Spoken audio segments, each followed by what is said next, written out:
Good afternoon, everyone. We're going to call the meeting of Tuesday, January 28th, 2025 to order at 4:35. Is there any public comment on closed session items? I'm seeing none. We're going to go to closed session and we'll return at 5:30. Thank you. Good evening, everyone, and welcome to the January 28th, 2025 school board meeting. We're going to open the open session at 5:31 and we have language access. Welcome. Thank you. We have Spanish interpretation here in the boardroom and also through Zoom, and we also have ASL interpretation through Zoom. Muy buenas tardes. Tenemos interpretación al español disponible por si alguien gusta escuchar la reunión en español. Thank you. Gracias. Thank you. And Mr. Vince, will you lead us in the Pledge of Allegiance?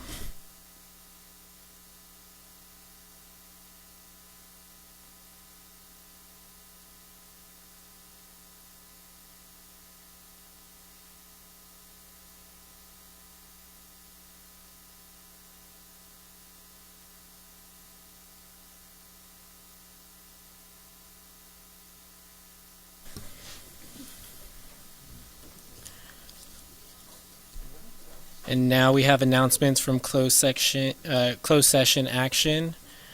Actually, I don't. It's right there. It's right here. Okay. The board voted 3-0 to reject the claim Ricardo Antonio Portelas agency claimed against Santa Barbara Unified School District. And next we have our student board member report. Welcome, Eric. Thank you. I want to congratulate all the mid-year graduates who completed their required credits and officially graduated at the end of this term.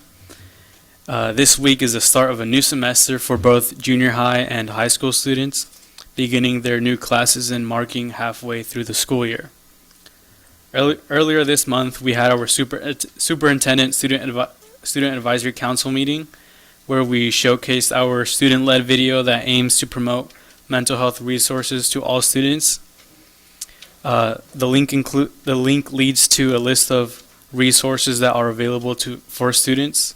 We discussed as students and gave feedback on how the website and video could be improved and formatted differently so it better appeals to all students. We also brainstormed other ways that we can promote our resources. These efforts will help eliminate mental health stigmas and promote looking for help to remind the students in our community that they are not alone in times of need. I look forward to our next meeting on February 19th. We discussed,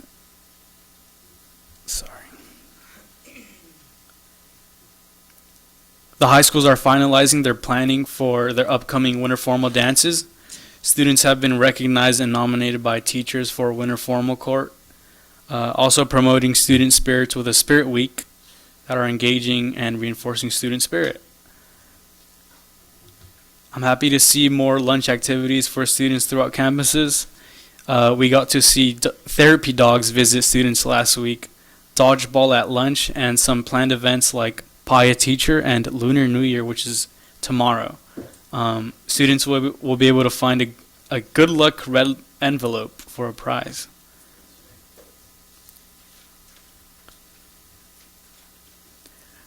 Today I had the opportunity to sit with the administration team at Santa Barbara High School to discuss feedback from a recent survey that seniors had filled out. In the survey, seniors shared their opinions on the potential of having decorative graduation caps and the potential return to the traditional white and green gowns. The administration team decided moving forward we will see the return of the green and white gowns for graduation. Principal Razzo, along with the administration team, will give a statement at the upcoming senior assembly, and I'm glad that students and the administration team have been able to build a good communication. And that concludes my report. Thank you. Thank you. And Mr. Vince, do you have a superintendent report? I do. So good evening, everybody. I'm filling in for Dr. Maldonado this evening. I have 5 specific topics that I wanted to bring to your attention. The first one in particular is really important to our community. Santa Barbara is committed to ensuring every child, no matter their immigration status, receives a free, safe, and inclusive public education. Meaning, as stated in our resolution co-written with SBTA and CSEA back in December, we believe in the humanity of all persons. Unlike the national rhetoric that we've been hearing and causing harm in our community here. Given local headlines and realities, we have been communicating regularly to our families, staff, and students. Based on policy, which is very important for everyone to know, schools are not authorized to grant federal law enforcement access to campus, students, or student records without a valid warrant or court order. We created a webpage which can be seen on the screen behind me.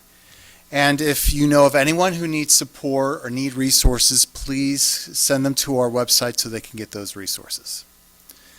So for our next topic that I want to bring to your attention is we're continuing with our second year of learning walks. Most recently, they were held at Adams, Harding, and Roosevelt with our teachers, principals, staff, and district office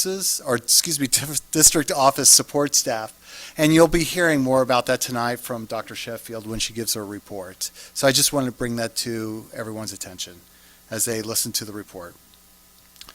The third item specifically is Monroe's Math Night that they held last week, bringing parents and together to learn about math academic vocabulary as well as routines. They also, families there also learned how to have fun while practicing at home with their child on their lifelong skills in math. And as you know, that is a very important skill to carry with you throughout your life. Over 70 people attended, and everyone had a great time and enjoyed solving the math problems. Monroe will also be holding another one of these events for the families, and it'll be Literacy Night, and that will be on February 19th. So we look forward to hearing more and seeing about that. Next item is very exciting. We have our new recipient of the 2025 California Association of Bilingual Educators High School Scholarship. It's a first here in Santa Barbara Unified. So huge congratulations to Santa Barbara High School student Fatima Acosta Hasso. Fatima's dedication to bilingual education shines through her work as a bilingual ambassador and her involvement in the translation and interpretation program is outstanding as well. From translating announcements to supporting cultural events, Fatima is a true champion of bilingualism. We are so proud of her accomplishments and can't wait to see her honored at the CABE conference, which is in Long Beach this year. So we look forward to celebrating with her and her family there. That's right. We know that she couldn't make it here this evening, but she's watching. So, last one is we want to start a series highlighting the great work that's being done by our teachers. The first up is Santa Barbara Junior High School's math teacher for 7th grade, Sahar Golikson. She helped develop a successful system of small group instruction and intervention in math classes at Santa Barbara Junior High School. The first day of each week, as they go into their classes, all the math teachers there give a brief assessment on the skills for that week to be covered in class. And based on those results of that formative assessment, the teachers create their small groups within that specific class. So through that process, the Santa Barbara teachers, or Santa Barbara Junior High School math teachers, are able to respond specifically to the needs of each of the students in real time. So it's going from that old tradition of whole class and only whole class to breaking it up and bringing in additional adults into the classroom and helping to do the support. So we just want to say congratulations to the great work that they're doing over there, and a big thank you to Sahir. And that's the end of my report. Thank you, Mr. Vince. And next, we are going to go to public comment for items that are not on today's agenda. Ms. Munoz. Thank you, Mr. Escobedo. We have public comment by Rich Lashua and by Lisa, Swayers for public comment. Good evening, and thank you for your patient listening ears. Administer an action to manage or be responsible for the running of an organization, to dispense. This district's in violation of California Education Codes 51210 and 51220, which stipulate that all students K through 12 shall have access to performing arts classes. There's much concern in our community about 9 million-ish in potential cuts. Saying about 7 million in arts grant funds is available is comforting, but not entirely honest if we're discussing teacher layoffs, but we'll get to that later. 2 questions. 1, where's the waiver for the arts? When employee salaries temporarily dipped below the state's minimum, the district applied in good faith for a waiver from the state, and the aberration was corrected. 2, where's the scramble to redo everything and squeeze the arts in? When California mandated 9 weeks of health class for all 7th graders, the district quickly forced it into the junior high schools in a matter of weeks, in most cases reshuffling entire master schedules to accommodate the law the following school year. Universal performing arts classes are within Ed Code boundaries, so what's the holdup? I've been at almost every board meeting since March 23rd of 23, reminding you that we are in violation of the law, and an ever-increasing percentage of our students are not receiving the education promised them by the state of California. How is the district addressing the problem? The roots of the problem are lack of a 7th period and inter-district transfers. There have been talks of a 7th period. If it passes, you'll find all the enrollment you need to keep our arts classes and their teachers. Meanwhile, for next year, maybe the district could reach out to the 6th grade families at Adelante, Cleveland, Franklin, Peabody, Roosevelt, and Washington, and inform them that they are going to Santa Barbara Junior High next year. Reassure them that they will be with the only teacher in the whole district that was honored at our county salute to teachers. He received Performing Arts Teacher of the Year, and he doesn't even teach at La Colina. Similar messaging to feeder schools of La Cumbre would go a long way toward balancing inequity for all the junior highs. If the district proudly tells the public exactly why all of their schools are worth attending, the anxious minds of 6th grade kids and their parents will be greatly eased knowing that they don't have to scramble to avoid a bad school, nor clamor unnecessarily to get into a good school. Oh, and that $7 million won't save any jobs because it's specifically earmarked to be spent on kids, not salaries. I have $400,000 of those grants to spend on my students, but they need a class with a teacher to spend it. I'm still waiting to be reimbursed for $750 I spent in May, by the way. Administer, verb, action, to manage or be responsible for the running of an organization, to dispense. Time. Administrators, please start administering and give all kids access to the arts education promised them by law. Show you believe in the humanity of all students by giving them access to humanities classes. Thank you.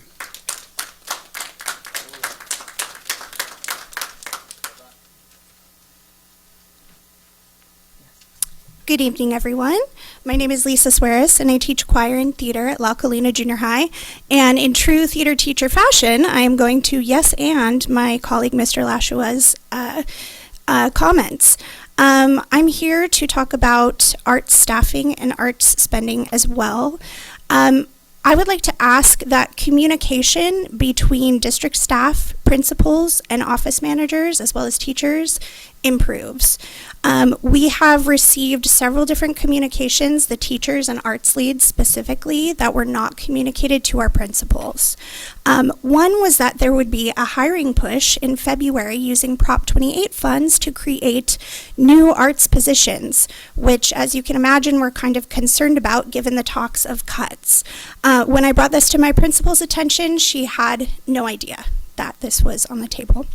Secondly, today we received an email telling all arts teachers that we needed to provide a list of students we have recruited because they are looking at staffing. Again, my principal had no idea that this email had been sent out as she wasn't included, and quickly reached out to the district to clarify and find some understanding. Our current system of elective recruitment, not just arts, but all electives at the junior high level, is problematic. It pits teachers directly against each other, whether on campus or between schools. Some of the issues that have repeatedly come up are transfers, as well as the 7-period day. I feel like the sense of urgency to solve these problems is being put on teachers' shoulders unfairly. And we are struggling to do the difficult jobs we already do while considering all these other factors. I just want to teach. I love teaching. That's my passion. That's the reason I'm here. That's the reason I show up day after day to do a difficult job. I love teaching. I love my students. And I ask that you just help us and allow us to do that. We've, arts teachers specifically have spent much time in meetings asking for what we need, clarifying what we need, filling out spreadsheets, working with our PLCs, and I just feel like we aren't getting it. So if there's anything you can do to improve the communication and meet our needs so that we can meet the needs of our students, I would greatly appreciate that. Thank you for your time. Okay, the next 3 speakers are Hosby Galindo, Deborah Reed, and Joel Block.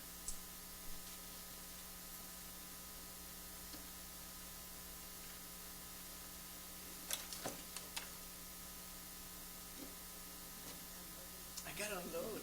That's the first thing I have to do is unload. I'm gonna unload right now too.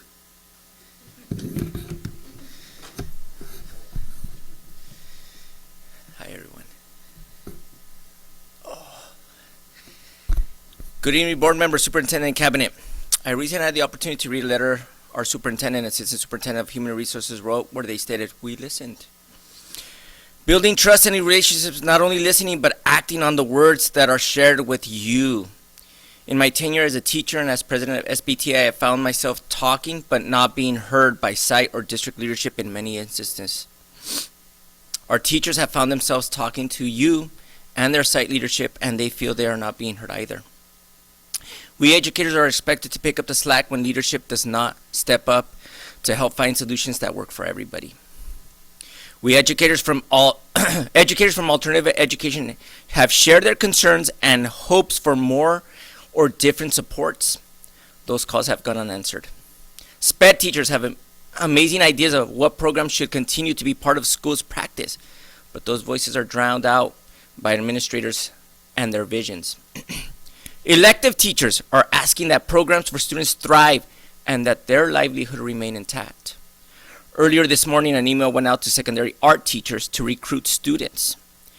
When some schools have so much more to showcase than others, it's hard to understand or trust the intent of that plan. I'm seeing that Assembly Bill 1200 as your reason that you must make budgetary cuts for the upcoming school year. That bill states that the Santa Barbara County Superintendent of School oversees your budget. They intervene when something is wrong. Again, this makes us question this office's ability to budget. Trust in your ability to budget is hurt when the county needs to intervene, and when your surveys ask educators to give recommendations on what programs need to be eliminated rather than spared, that is an issue. The superintendent has offered an open door policy to reach out to her with any concerns. I want to trust those words. I feel that conversations between labor and management were beginning to bear some fruit. However, a recommendation was recently made that would stifle conversations. That for me made me suspicious of the intent. I have enjoyed seeing some rays of light shining through the gloom that has covered our partnerships. Let us not take steps backwards, but move forward in building our relationship, communication, and trust. By the way, there is conflicting information on the district's website about the start time for these board meetings. Would you please fix the landing page for your website? That would also go a long way in trusting you. Thank you so much.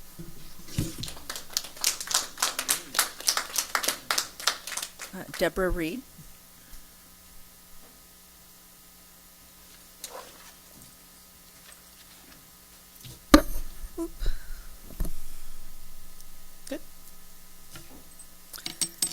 Good evening. My name is Deborah Reed, Santa Barbara High. I'm curious, Eric, what you think as a student representative who sits on this board, about the adults' decision to save money by cutting staff.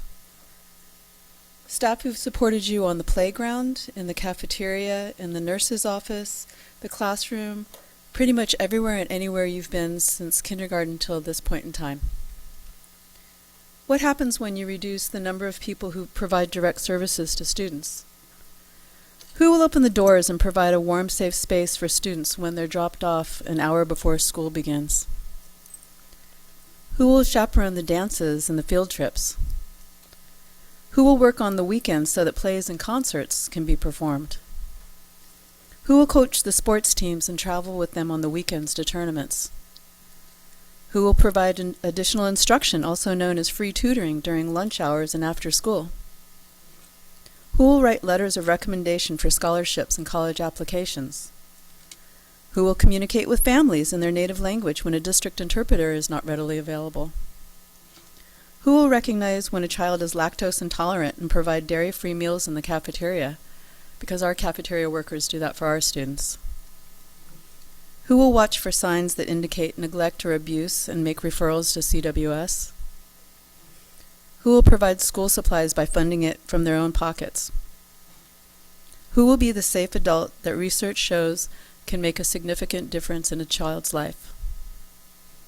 Most importantly, who will be the person to explain to the students and their families why their interest and well-being was the last thing to be considered when budget cuts were made? Please consider budget cuts that don't take away direct services to our students and their families.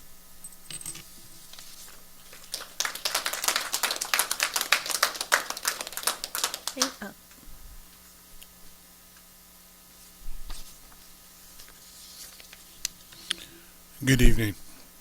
On January 23rd, a Parent Square message was sent out outlining, among other things, steps to be taken in regard to next year's budget.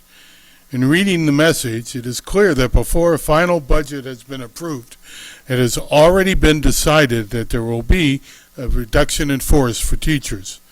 The message states that on February 25th, potential seniority bumping lists will be created to be used when layoff notices are sent, not if layoff notices need to be sent. And on March 11th, the board will vote on approval of reduction in force, not decide if those reductions are needed. At no board meeting has there been any mention of reduction in staff at the district office management level. I want to share a comparison between Ventura Unified and our district based on public records. First, Ventura has about 2,400 more students than we do. Second, all the listed district office management positions that include salaries and benefits in Ventura add up to $3,599,879. For the same number of positions in our district, we get a figure of $4,746,641, a difference of about 25%. However, we also have 9 more district management positions than Ventura, which when we add those in give us a figure of $6,374,934, or a difference from Ventura of about 44%. Ventura spends about $240 per student for district management positions. We spend $507. Even given a 10% higher cost of living, which is what is the accepted difference, it is clear that our district is bloated. Instead of assuming the need to lay off teachers and non-certificated staff, cut district office management staff. We all hear the argument that we have to offer such high salaries to be competitive, but Santa Barbara pays an average of 18% more in salary alone for like positions. We are not being competitive. 30 seconds. We are overpaying. We also hear that we need the district management staff we have to work efficiently to achieve the best results. Somehow Ventura, with 2,400 more students, does it with 30% fewer staff. I urge you not to take the bloated budget and punish the teachers with it. Thank you. Okay, the next three speakers will be Maddie, Kate, and Amy. And when you come up, if you could let me know your last name, that would be great. Maddie Bordowski. All right. Good evening, Board. Tonight we'll be discussing the budget from the past few years and explaining why SBTA isn't willing to help you prioritize budget cuts that we don't think are necessary. The district has said they have to make over $9 million in cuts.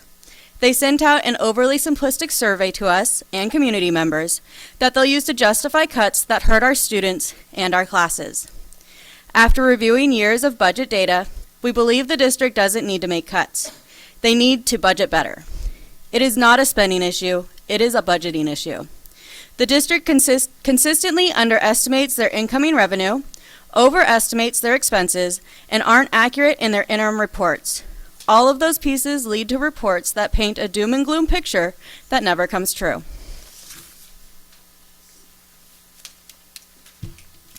My last name's Lambert. Thank you.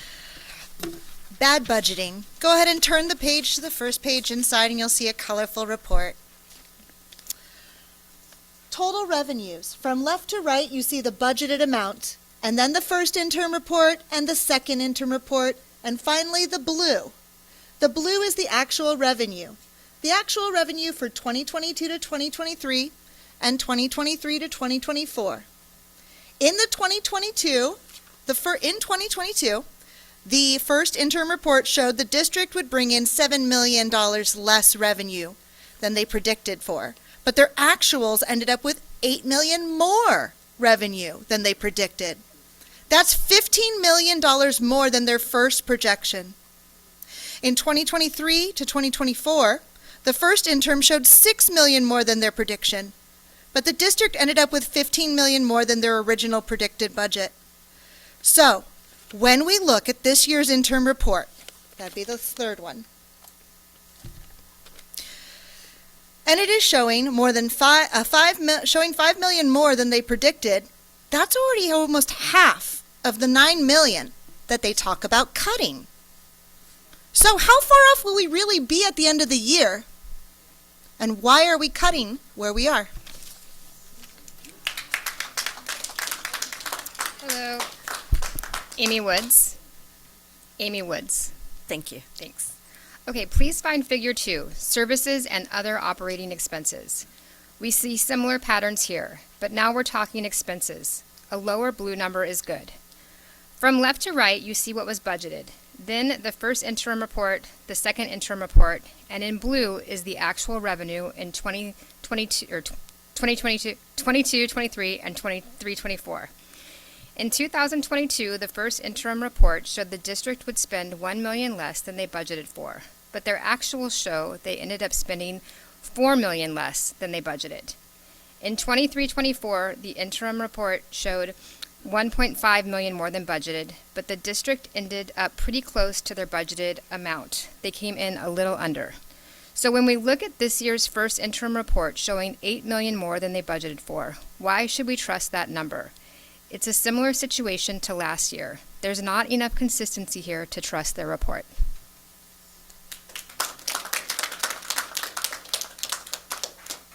And then I have another card for Amy, but I don't know if that was the same. I have agenda item. Okay, I have it for D8 for public comment.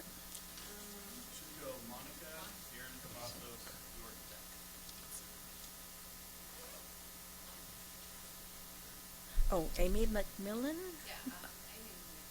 Thank you, Rose. So, yeah, I'm sorry. Monica Wassef? Oh, okay.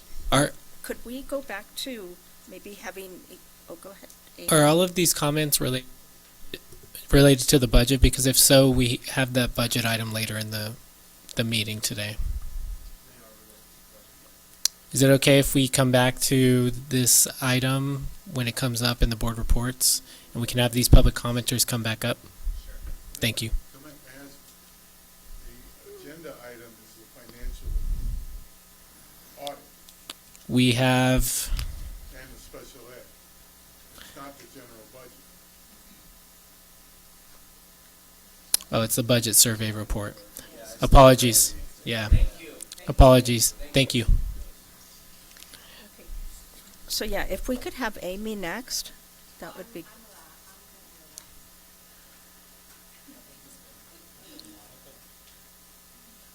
Line up, and then just when you come up, if you could say your name. Okay. Thank you. Monica Wasif. Bad budgeting, books and supplies. Let's move to figure 3, where we see similar overstatements in the books and supplies category. In 2023, there was about 10.5 million budgeted, and at the first interim report, it was reported up at 13.5 million, but the actuals at the end of the year were 10 million, just a little over than budgeted. We see the first interim report overstating spending over and over again. So when we look at 2024-2025 and the first interim report is 3 million more than we budgeted, it's hard to believe that number. Why?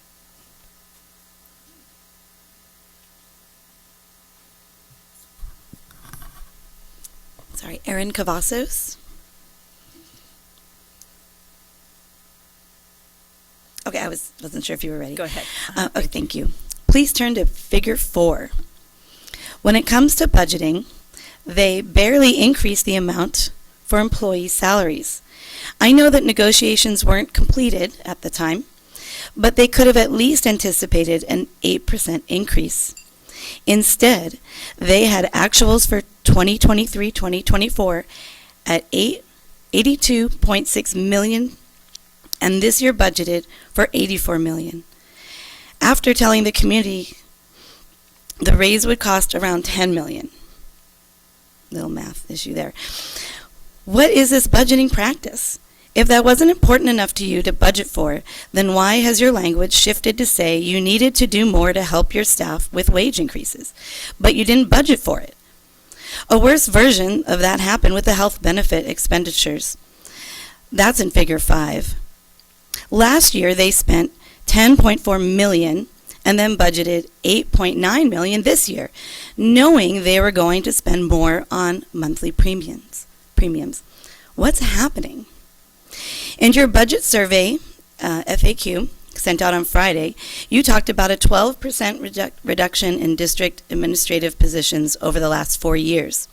Yet, administrator salaries rose from $9.6 million in 2021 to $11.8 million last year.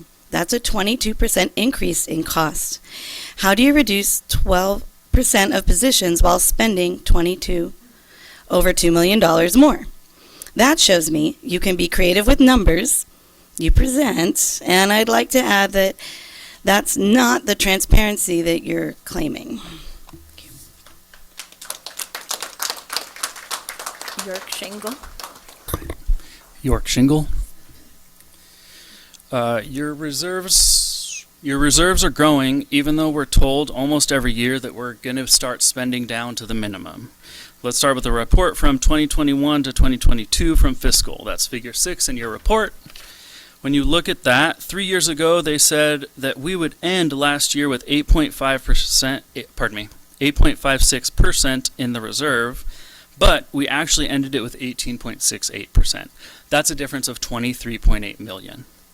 When we hear similar estimates coming out of, oh, in a few years we're going to be below the minimum, there's no reason we should believe that. We have no reason to. So let's look at how budgets and interim reports have gone recently in figure 7. Every year the district budget shows spending millions of dollars of the reserve, and the only year since 2019 to 2020 that they did was 21-22. We only spent $1 million of that projected $7 million we'd spend. Last year, they projected spending $4 million of the unrestricted reserve, but ended up with an extra $5 million. After all of those RIFs last year, after all of those times being told we don't have the money for raises, we added more to our bank account. We understand the value of conservative budgets, but the goal of creating a healthy set of reserves has now become so extreme that those who work most closely with our students are being put in a position that they fear for their jobs every spring. The work we did last year to bring stability to our staff who work with students is now being undone due to the unnecessary fear being spread. It's time to redirect the passion and energy you have for our students and families towards creating a more accurate budget. It's time for the budget to show our district's priorities by emphasizing secure positions for those who work most closely with our students and using any excess money in the fall on projects that our students experience every day. Thank you.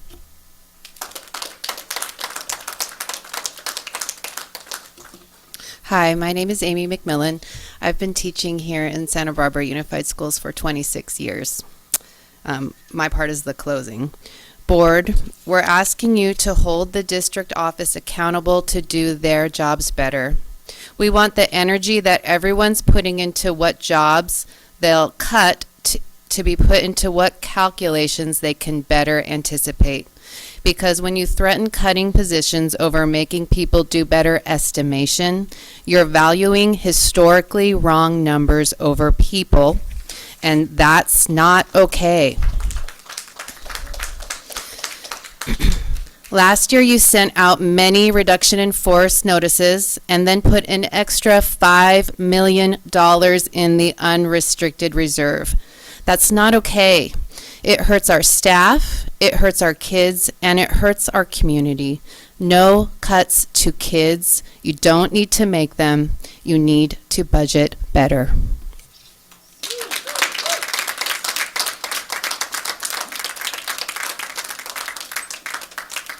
And then I have a slip for Amy, but I believe she's, okay.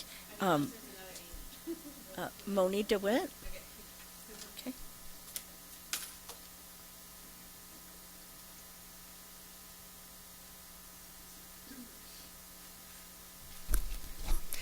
Good evening, Board. Thanks for the opportunity to speak. I'm very concerned about how 60% of our vulnerable students are doing, in particular those with dyslexia, and it might be nice if we actually put dyslexia on our website. I think we've sent some of you about this, but let me get to the numbers. Fourth grade, neurodiverse students, only 13.8 meet the ELA requirements. 11th grade, only 10.6. So I don't need to tell you that those 90% of the 11th graders aren't going to do very well, and they'd be hard-pressed to even make it at City College. So when I look at this budget, I want to remind you, which I actually went to that board meeting, when the superintendent gave herself and her cabinet, $1.5 million. 1.5. I was a little blown away by this, and so I came, I spoke, but at the time the then board president said she couldn't clarify whether or not that was happening, although the whole board approved it, without talking to her attorney. So, here we go again. I would like to say, although this may be hard for some of you to hear, I think that needs to be donated back to the district. And then I think we need to look at those contracts or whatever mechanism makes that and fix it. Because even in this community, if you worked for Cottage and you were making $250,000, they wouldn't give you a 10% raise no matter how good you were. The maximum you could get is 4%. So, we are very top heavy, and our students, they can't even make it. This is not a free and appropriate education, and these people are not making meaningful progress. I would also like to see in our budget the line item for attorneys and special ed lawsuits. Where is that? And also, the next time, and I'd actually like to direct this to you, Mr. Vance, when you have a survey about the budget, it was only addressed to parents. Well, what about community stakeholders? And what about LCAP? I've gone to your LCAP thing for 4 years. It's always cookie cutter. You and Hilda's lay it all out. It's supposed to be open, free thought for the community. None of my ideas were even taken seriously, frankly. And I have a lot of experience with dyslexia because I am dyslexic. And 80% of your students who are in special ed are dyslexic. So, it would be nice if we could actually have a fair LCAP, and if we cut the money at the top, and Hilda should give it back for starters. People would like her a lot more. That ends public comment, Mr. Escobedo. I don't know if that's somebody's. Thank you. Now, thank you everyone for your public comment. Now we're going to go to board comments and correspondence. Do any of my colleagues want to give their comments?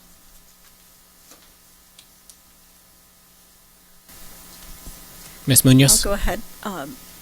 Well, for starters, we had a board study session this past Saturday that I think went very well. We had public comment also from SPTA. Oh, can you hear me now? Not sure. Is that better? Okay. So we had representatives there from SBTA and also the Santa Barbara Reading Coalition. We spent the day looking at the goals for the board and looking at the process, and I'm happy to say that I think it went well. Our superintendent was there as well as Mr. Vance. The other thing that I also wanted to report on is that I attended the DEMLAC meeting last week. The DEMLAC executive members that are elected and also a school representative from each of our schools were present. The committee agendized a time frame for a parent who wanted to express his concerns. There were questions about the EML master plan and also as how it's being developed that were also presented at the previous meeting. Dr. Sheffield was there, as well as Dr. Martinez, and they discussed how the process is going to be. It was an opportunity to inform the parents that Dr. Martinez is going to be visiting all the schools, MLACs, in January and February to provide an EML master plan presentation, and then also have questions and answers for the parents, question and answer period for the parents to have a discussion. And it was very well attended. There was plenty of time for discussion, and I really observed how there was a lot of input. The executive member, the executive members took the vote. When there was a question, they took the vote and decided from there. So it was a very democratic process. The other thing I'd also like to speak about is I'd like you to imagine this scenario. It's just a different subject. A student is in class, possibly a junior or a senior, preparing for a test or listening to the teacher. He or she is called to the office and informed that his father or mother or guardian have been detained by ICE. The other scenario would be a mom who's a single parent and is at work at cleaning a big estate in Montecito, and the gardener comes in and says that the neighborhood is there's ICE vehicles in the neighborhood. This is very much a reality for our community. This past week we have had many sightings here, and I'd just like to address it because it's the reality for our students and our parents. The separation of families and the mental health of our students and of course their parents and families. We have a policy that has been clearly stated with our schools, and we are here to assure our community that we want our schools to be a safe place for them. I've had a lot of calls over the weekend and during this week as to, how to help. I've really appreciated folks saying, hey, anything that I can do, and such, and just want to, make it clear that it's something that we're going to get through. It's not the first time that this has happened, but certainly as a board member, I want to be there for students and families, and our staff also who are in charge, and folks like Miss Edison and Dr. Sheffield who are presenting, in terms of to our, for example, at our DEMLAC meeting about what the school policy is. Thank you. Thank you. Ms. Caffrey? I attended the Martin Luther King event last Monday and took part in the Unity March with my family, and our former school board president, Wendy Sims Moten, was the MC in the afternoon. And seared into my mind was the unifying quotation from Martin Luther King of that day: everybody can be great because anybody can serve. So I just want to connect that to the many people who serve our students, our teachers, our staff, our parents, our community members, and also just to mention that, as Rose said, we had a board session this Saturday, and it was all about aligning the board so that we can set a vision for the district that is student-centered and makes progress for our students. I think it was excellent, and I really appreciated that we had teachers who attended. We also had community members from the Santa Barbara Reading Coalition, and I'm a big believer in collective intelligence, so I just think having insight from everyone really helps us in our thinking. So thank you.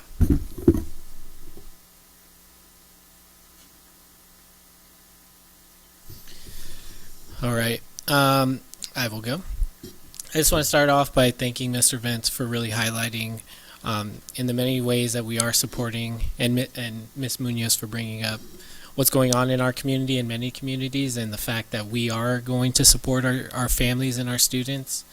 For those that are in mixed status households or have friends or family that are really worried about ICE being in Santa Barbara, please follow organizations like 805 and DocuFund that have connections to resources and really educate folks about their rights. Please, please, please get the word out.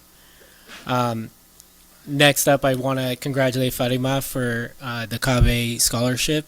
That is fantastic news for our school district and for her and her family. Next up, I'm going to, we had a ad hoc housing committee in which we got an update about one of the projects that we are working on with the City of Santa Barbara Housing Authority. And previously, in a previous report, had shown really preliminary drawings for, I think about 6 months ago, 3 to 6 months ago. And they actually came back with updated drawings. They also came back with floor plans. It's going to be a mix of 2 and 3 bedroom units. This is the Parma school site. If we can go to the next slide. You can see really beautiful architecture. The architect for this particular project is Christine Perrone, who works on quite a few beautiful projects in the city of Santa Barbara. Particularly, one of the things that the Housing Authority always incorporates is beautiful architecture, not only on the outside but on the inside. And in this, I'm not going to go over it, but in this there is actually a beautiful layout for community spaces, for families to gather, and there's an open space for kids to play on the inside. And so I'll come back with a more thorough report. Next slide, please. I think there might be a couple more pictures. And if you can go one more. So one of the things that Christine highlighted is that the inspiration for much of the architecture in this building, she really wanted to take the Parma School design elements and incorporate it into this building itself. And so if you go one more, you'll actually see that some of the trim that's part of the Parma School site, and even where it says Lawrence Parma School, that kind of the way that it has that trim underneath is incorporated into the actual style. There are also on the interior, there's this there are elements like a farm style door, sliding door, that she's actually going to try and preserve in the actual end product. This has been a pre-application has been submitted to the city of Santa Barbara, and they're waiting to hear back. Typically, the way the process works, there's a pre-application. They send back comments about how they can improve the application before they submit the final product. So I will come back to the board with a more full presentation when there are more updates, but we are making progress. And let me see. We had the board study session. I want to thank SBTA and the Santa Barbara Reading Coalition for being there. I thought it was also successful. There was a lot of collective wisdom and a lot of collective discussion that I think is only going to help us as we set a broader vision for the district. And then the last piece that I did want to bring up, since we had public comment about it, is just one thing that, let's see,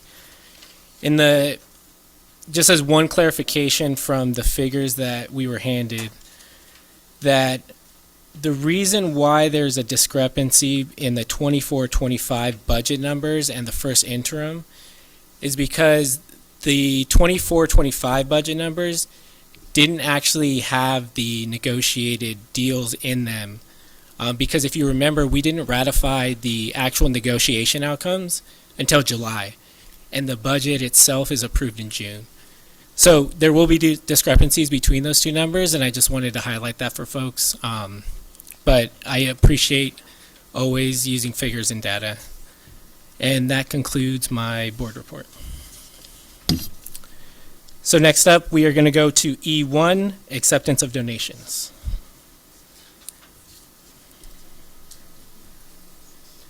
Do I have a motion?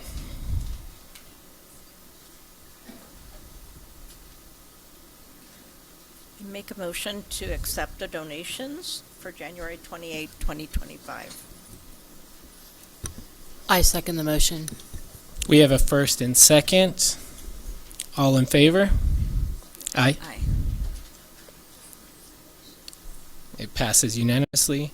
And now we're going to move to the consent agenda. Are there any? I wanted to, sorry. Yes. I wanted to pull one item on the consent agenda. Okay. Which item would you like to So pull? I'd like to pull, actually, it's from the number 4 item, which is under the 10,000. Specifically, it's number 15 on the list. It's the Santa Barbara County Education Office contract. I'd like to go ahead and pull that from the contract and bring it, or from the consent agenda and bring that later. Thank you. Okay. Are there any other items that the board would like to pull from the consent agenda? Then in that case, do I have a motion to approve the consent agenda with the exception of F4, item 15? I move to approve the consent agenda with the exception of item 4F15. Item 15. Item 15. I second. So we have a first and a second. All in favor? Aye. Passes unanimously, which tonight is 4-0. And next up, that takes us to our first report of the night, and that is G1, presentation of the Santa Barbara Unified School District's annual financial reports for the period ending June 30th, 2024, and the required communication letters. Welcome, Mr. Hernandez. Yep. Good evening. Online, we have our auditor who is going to do this presentation for you. I'm just making sure she's there. She's not there. Hold on just a second.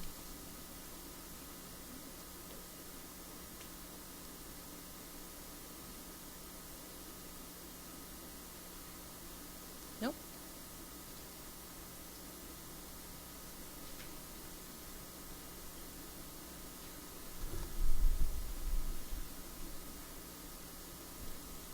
You don't see her? Okay. Maybe we can do a little. Yep, we could do a management. little bit of agenda management, and we'll do G2, budget survey report, which Ms. Hernandez, that might be you as well.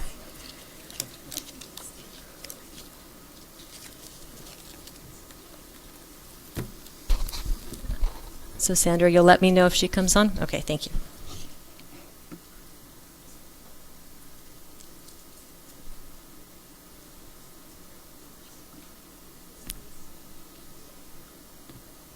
The budget survey presentation.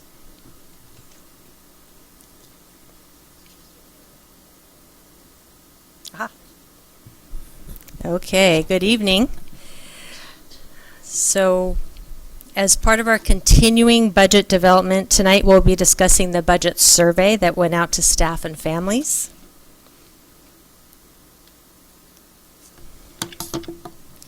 As a reminder, this graphic shows how we focus our work while maintaining fiscal sustainability.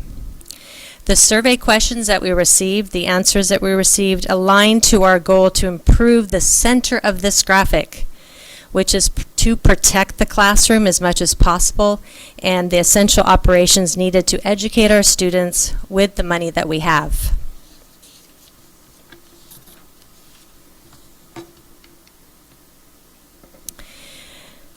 So this is the timeline that we're looking at. That I want to draw your attention to a couple of really important dates on this timeline. We want to look at March 15th. So that is the California law requires all precautionary reduction in force notices to be sent by this date. And so remember last year we had a change in the law so that both classified and certificated preliminary RIFs would have to come at the same time, March 15th. So we'll need to do that. That law continues. And the other important date on there is May 15th. So the California law requires that all final reduction in force notices be sent by this date. So we're on that timeline.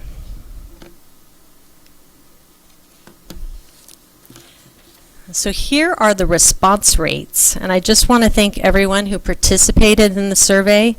More than half of the certificated staff, our teachers, responded. And then look at the 1,871 parents and guardians who responded. So we had a total of 2,566 survey responses.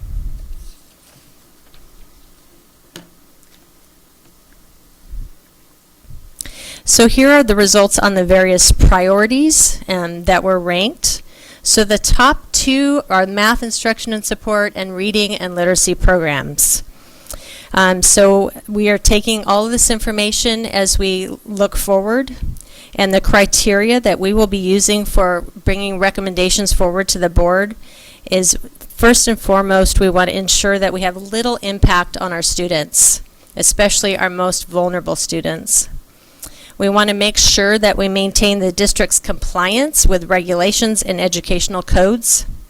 And we will be reviewing our funding sources, i.e. grants, mandated, restricted funds, those kinds of things.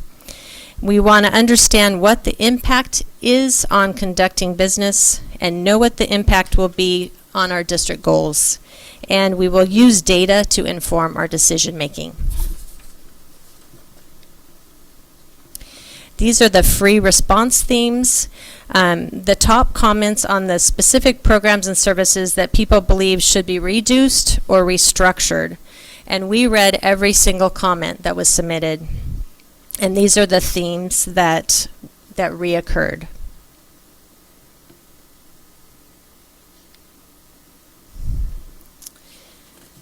This section has to do with wellness supports that the respondents thought were the most essential to maintain. And we asked for a selection of the top three.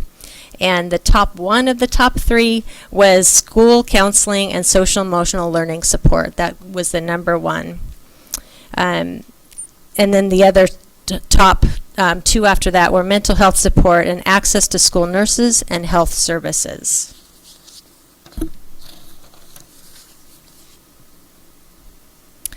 These are the large bucket of ideas we received on cost savings recommendations. And these ideas fit with the criteria that we are using for making decisions.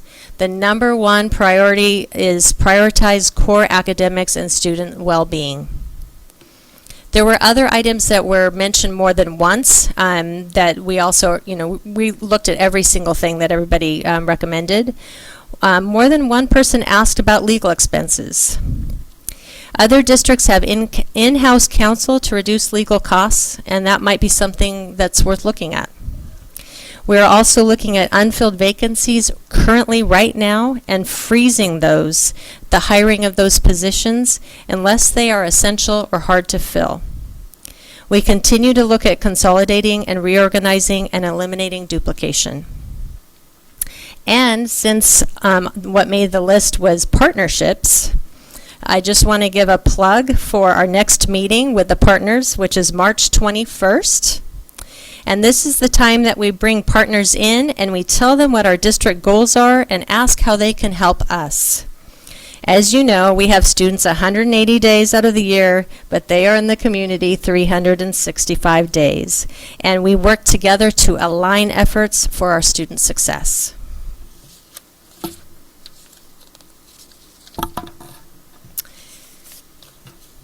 College and career readiness is a priority for our staff and our families for us to continue with a 3.9 average rating out of 5.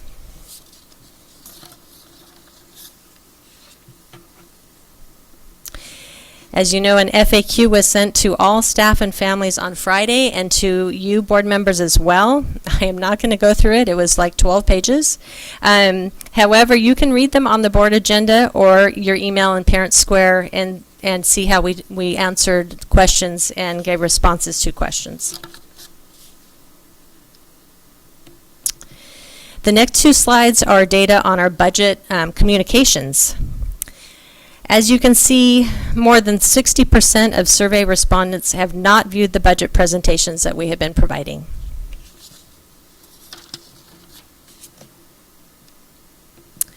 This one shows how people would like us to share information, how to communicate with them. And this is good news because the top 3 platforms we are currently communicating with families are the recommended, are their preferred ways that we do that. So we will continue to work to refine and improve how we get messages to families through different content styles, presentations, and the like.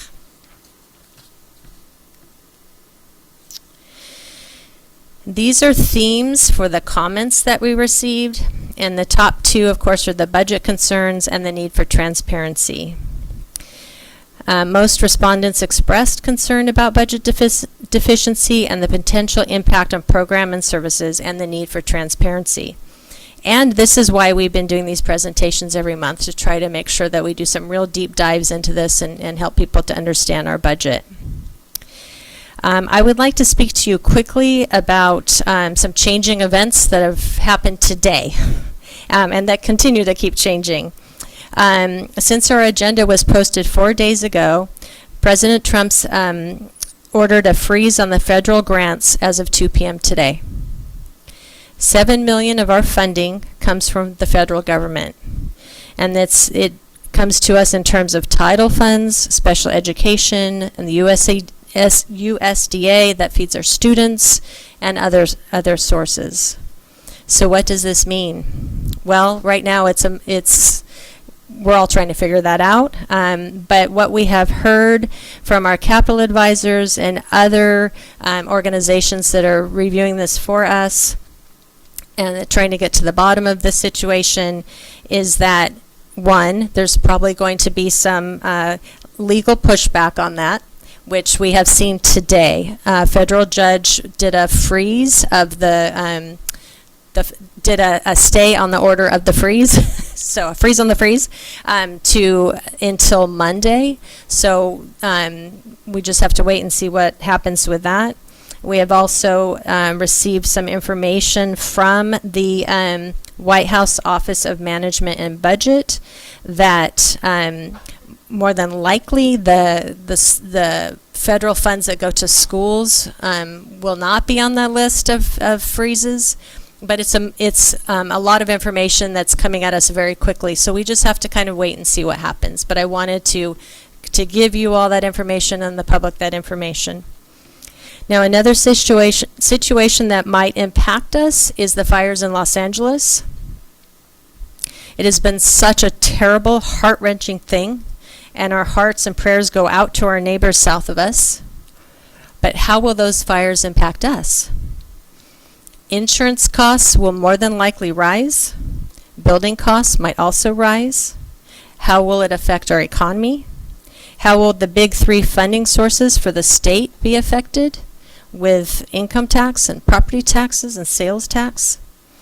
There has been some discussion that the Proposition 2 monies that was just approved for school facilities that we were hoping we could get some of that money for our very old buildings might be used for rebuilding of burned schools first.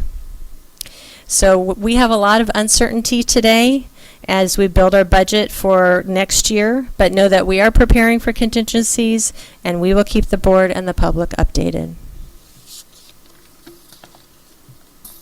And that is the end. Thank you. Do we have any public comment? Yes, we have one speaker, Carla Hernandez.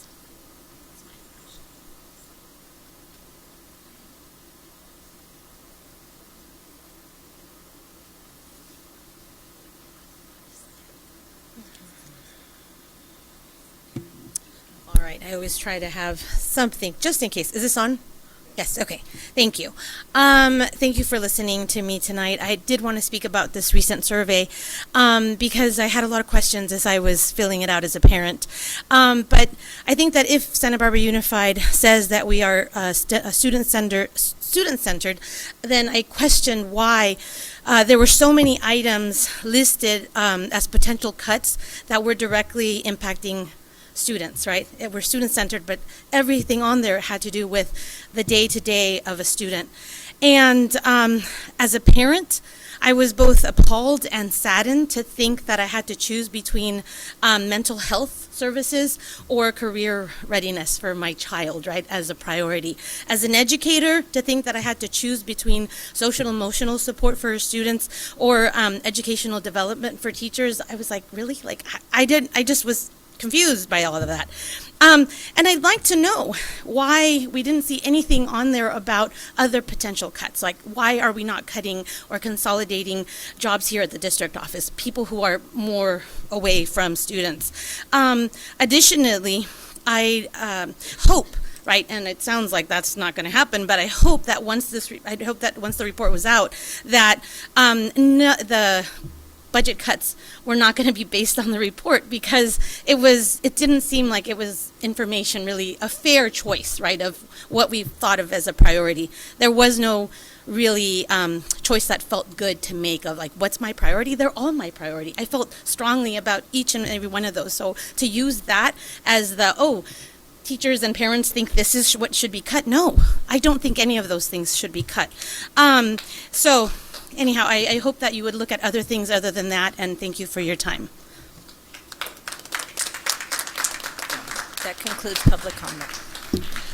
Okay, just as a reminder, we're trying the question period separate from the comments period. But any questions from my colleagues?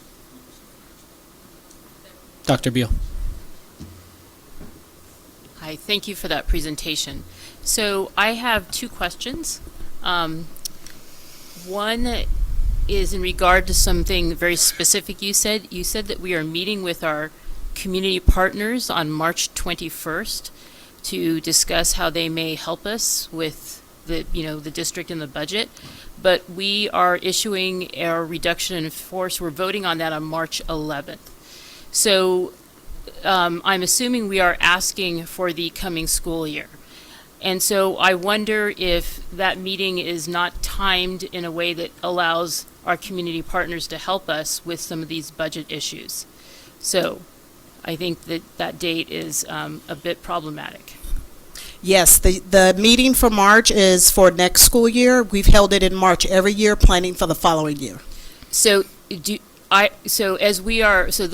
other question I have, and maybe this really dovetails into that, how do we go from this survey, which I believe we're still receiving information, the seniors were just surveyed yesterday, to March 11th, where we're making very specific recommendations about cuts?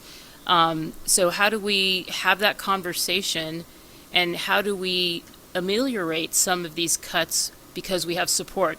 So on a different platform, there is a discussion about preserving counselors and ratios and all that. And one of my comments was, we do have so many needs as a district, and we are hearing and we are discussing picking and choosing between different areas of the budget is really challenging because they're all necessary. And we really are going to increasingly, and we should be, turning to grants and our community partnerships to help us with things that we cannot have in the budget. And so that first question is should we be having that community partnership meeting as we're forming our budget for next year, so that when we present cuts, we can maybe say we don't have to cut this because this partnership is going to come through to us, so that's for next year. Just as we're preparing our budget for next year, many of our community partners are doing the same. And so the reason we meet in March is because the ask is if they can repurpose funds or repurpose programmings to meet where we have gaps in service. So we're also trying to work with them in their budget cycle so that they can get in front of the ball and plan for where they can do money different. So we're anticipating our gaps, and they're anticipating how to help us with our gaps. I'm sure we all remember the conversations we were having between March and June, where we were able to fix some of those gaps, but it was tough. So my request is if we can have the conversations potentially at a different time, even earlier in March or end of February, if that might help us, if there isn't something in their scheduling that prevents us from talking to us about what they might be able to help us with, it may help us with our conversation. Yes, we bring a bundle in June, so there is time between March and June to adjust and pivot. But there isn't time between March 11th and March 21st, right? Where we're already going to do preliminary layoffs. That's what I'm saying. Thank you.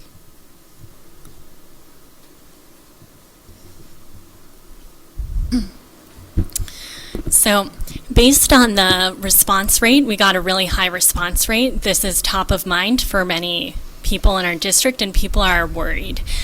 So I think what would help is an understanding of our finances over more time, because to me, the past few years are unusual because we got a lot of COVID funding. So I'd like to understand how much COVID funding did we get over the past few years? 66 million. So basically that's $66 million we got on top of our normal revenues. And what did we use that money for? I mean, maybe that's a question to bring back another time, but I'd like to understand.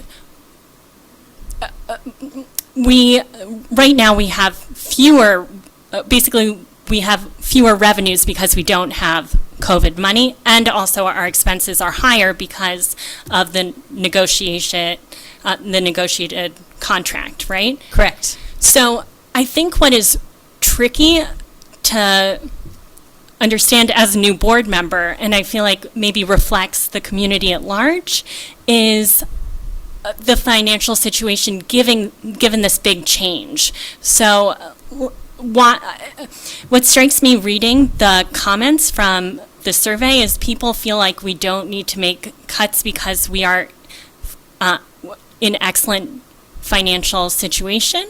And I'd just like to understand over the past 5 years or 8 years kind of our trajectory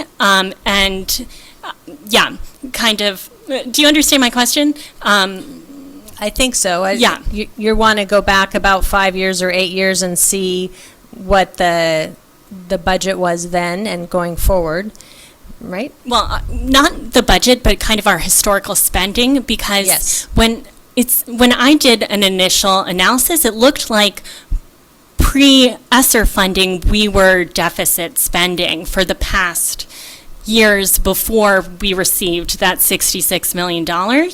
So Yeah, I think that is the case. I think the district was deficit spending before the COVID monies.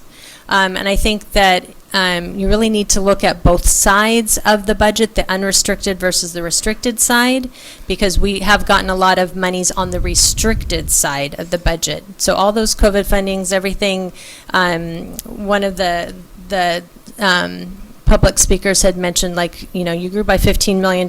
Yes, we did. That was Learning Recovery Grant money that was specifically for COVID. So there were things that were coming in that were very restricted that doesn't have to do with our regular operations of our budget.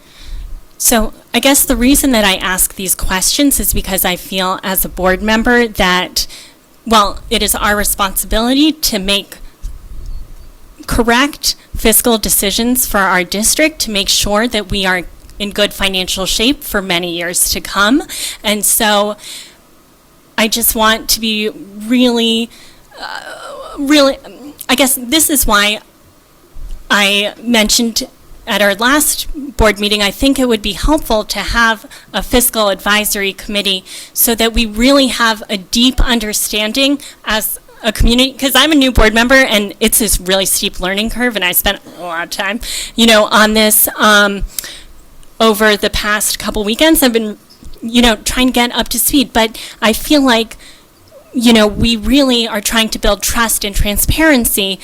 How do we, based on the survey, it is still super confusing for our community, and I think it just needs to be much clearer. And to our public commenters, our public commenter was talking about the trade-offs between large group, like we're asking people, do you value math or mental health? And I know that the district is doing very granular analysis of how to do more strategic cuts, but it does not come across that way in the survey. So I just feel like we need more community participation and more clarity, and because this is so complicated, more discussion.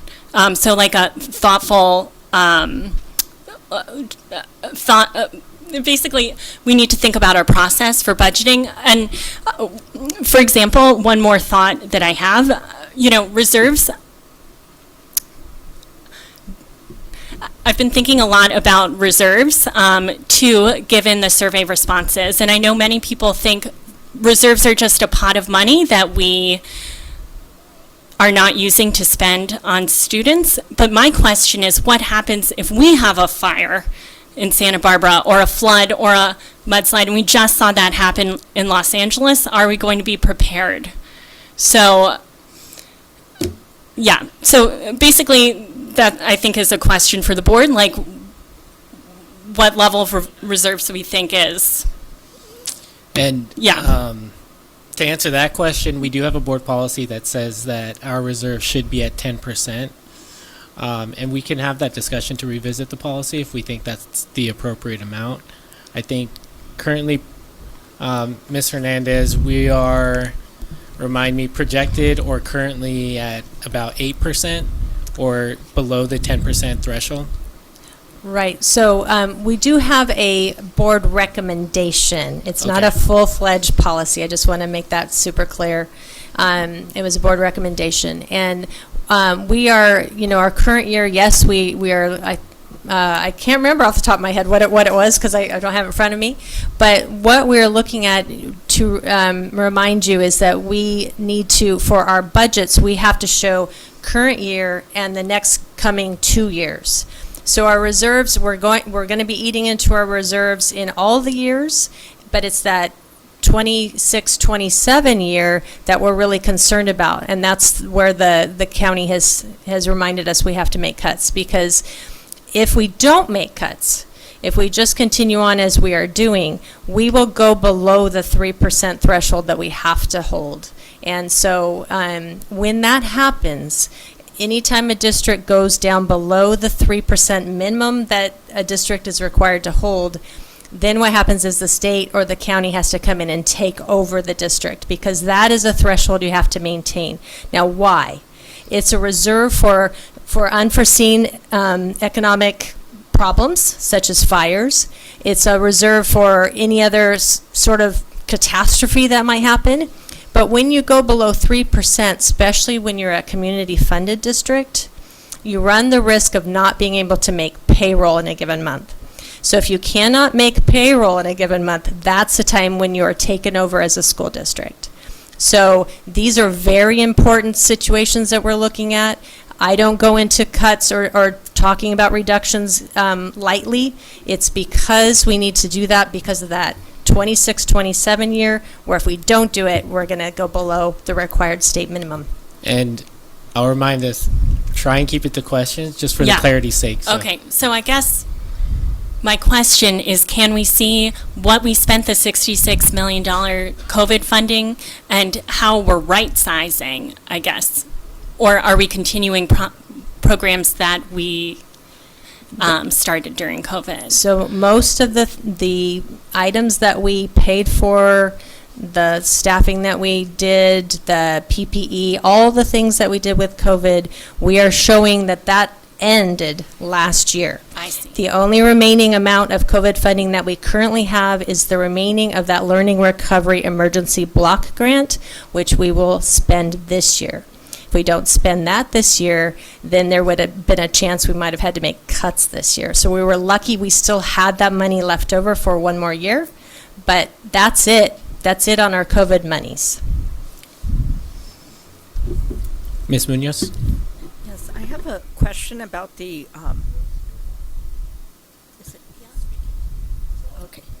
Okay, can you hear me? Yes. Okay, my question is about the federal, the change that is being made by the administration. Will that be for the coming year? Or is that current? Well, it's unknown at this point. So the way that the federal funds work, in general, the federal funds work in a way that you spend the money first and then you get the federal money afterwards. So they're kind of always behind. We haven't received most of our federal monies for the current school year yet. We tend to get them at the end of the year for the year that just passed. So a worry would be is if that money didn't come in for this year. But more than likely they're talking about next year, but there's just so much we don't know. Oh, thank you. Any additional questions? I got a couple of questions. So we had the survey information, and it's very helpful, and we got quite a few respondents, and we're getting feedback about quote-unquote priority areas. But this is one tool, I imagine, of many on how we're making budget decisions, not only as a district, but as school site leadership are making budget decisions. These are kind of informative, but not all-encompassing in the decision-making process. Is that right? That is correct. Okay. And so can you give us a little bit of insight into how school site leadership or district leadership, how they're using this information? How they're using this information or how we've been in the process to date? Yeah. Okay. So to date, we have had meetings with our principals, with our all management teams, all of our leadership teams, our departments, our administrators here at the district office, and we're asking everyone, all the leadership, to look at their particular school site, their budget, the places where they can manage and own, and trying to figure out what we can do, how we can maybe reduce, eliminate waste and reduce as many unnecessary items that we can. We're looking at things like trying to reduce the costs for utilities by people really being aware of, turning things off. I mean, we're looking at everything, and we're asking all the every single group to really go and see what they can do and bring forward some ideas of what we can do. Can I? Yes. I just would like to add one other thing in particular is that we're really focusing on particularly not taking away services from our kids who are in most need. So we do take a look at what we have put into the LCAP and what we got from last year in particular as we were moving forward. So that's also part of that formula. We are taking a look at, in particular, with we're talking about reducing funds. We're taking a look at reducing just overarching budget for departments, so it's not spending for conferences, reducing that, things out of general fund that would make an impact on it. So we're looking at all parts of that. But yes, we've been interviewing and getting feedback from various partners this year. Thank you. And you had made a comment in your presentation about legal services and legal costs, because we do contract out for all of our legal services. And one item that it sounds like we can, or one area where we could save some money, is by having in-house legal counsel. Now, you always have to supplement that with contracts for specialized cases, but do you know about how much that might save the district, or do you know how much we spend currently? Yes, I do. So I looked at the legal costs over the last 5 years, and on average, we spent $752,000 on all legal costs across the board. So as you say, there are some specialty items where we may need to contract for those special things, but kind of like the idea of maybe an in-house counsel person would be available for all of us to just do those little quick, like, you know, can you look at this and what about this, that may save some money. So I'll save some comments about that. But I appreciate you sharing that information, and I didn't tee you up, so I appreciate that you had it ready. I guess we have the potential discussion about reduction in force on March 11th. And obviously, March 15th is the state statute for giving the reduction in force notices. But there are uncertainties between March 15th and May 15th when the issues are actually noticed, where we have a lot of the state budget. We get closer to understanding what the actual tax revenue that we're going to get, property tax that we're going to get, and we get a little bit better number from the auditor assessor. So I guess my question is, do you think that it's too late? We're having that community meeting, partnerships meeting on March 21st. But I imagine that there's going to be time between March 21st and May 15th where we're going to learn a lot more about how our community partners can help support us. And obviously it's not ideal, because when you issue reduction in force notices, by that March 15th deadline, there is anxiety, there is a lot of uncertainty. But there will be time between that meeting and May 15th when we're going to need to know a little bit more to talk about how they can support us and maybe supplement areas that we are going to need to cut. Is that right? Yes. And so will that be a part of the discussion, not only on the 21st, but following that meeting?